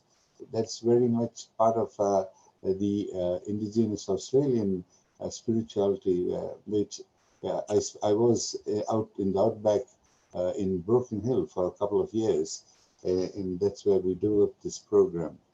Anyway, and thank Professor you. D'Souza, may I add to that?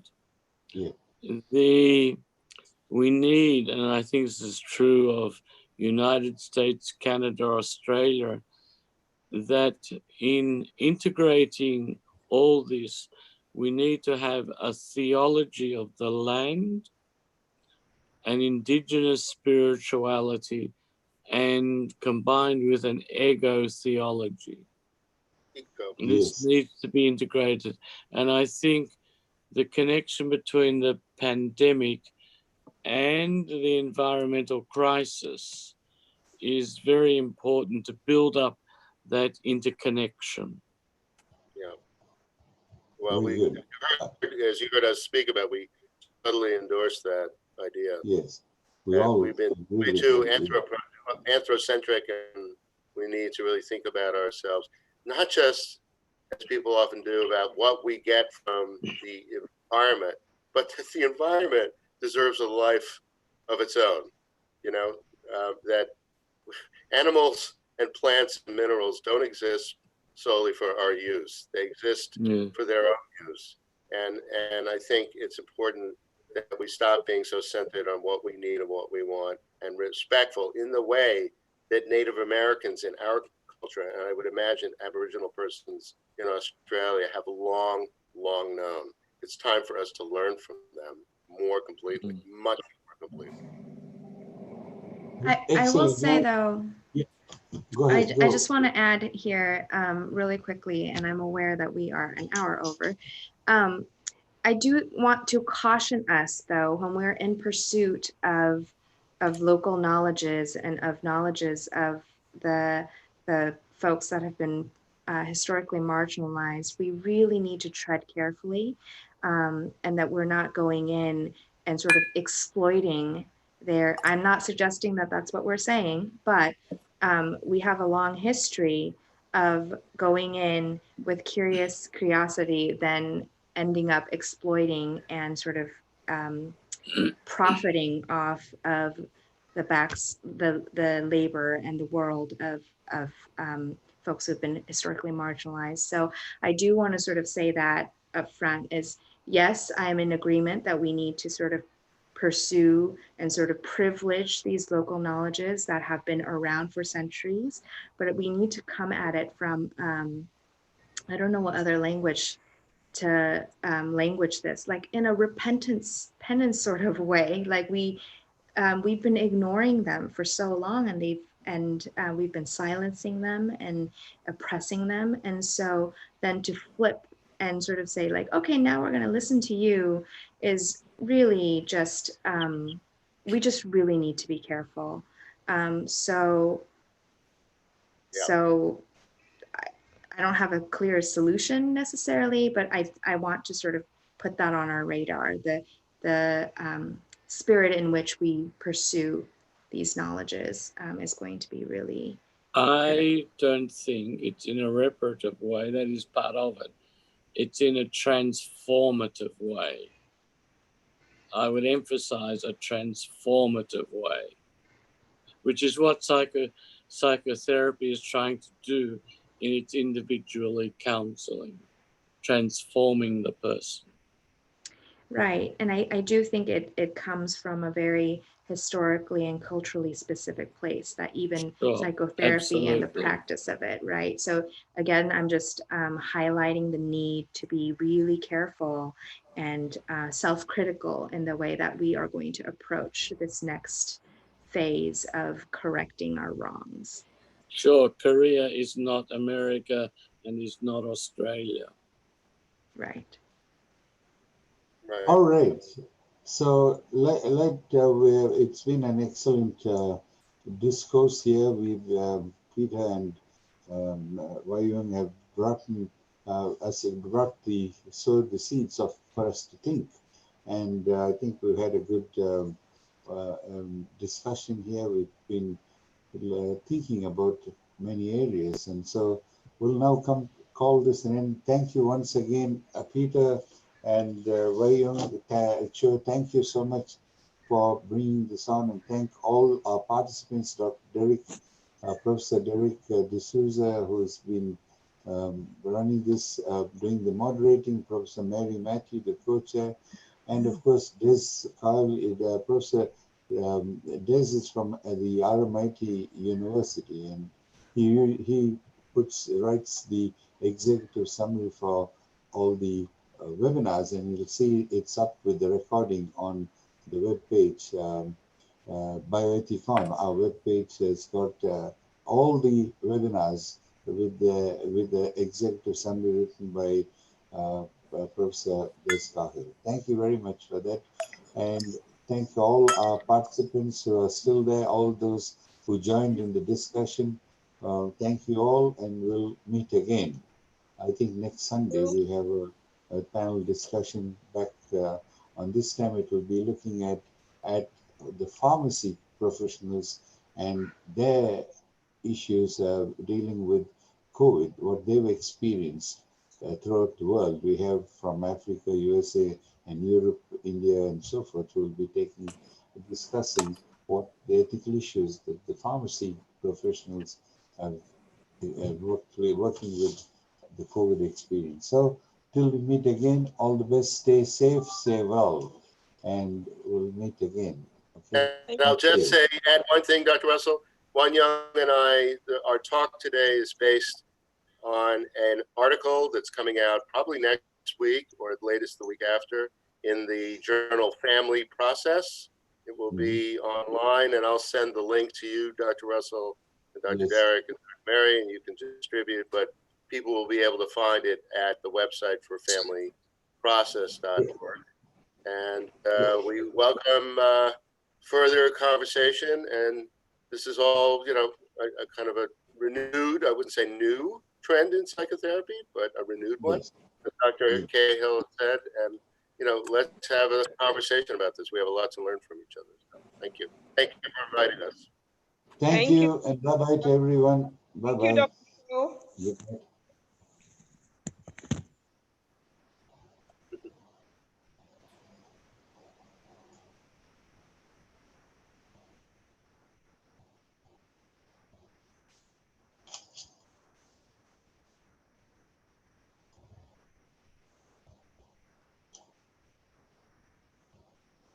Derek, you need to be the host again. Yeah, I put you. You're the host. Yeah, okay, thank you. How did it come to me? I didn't take it. How did it come?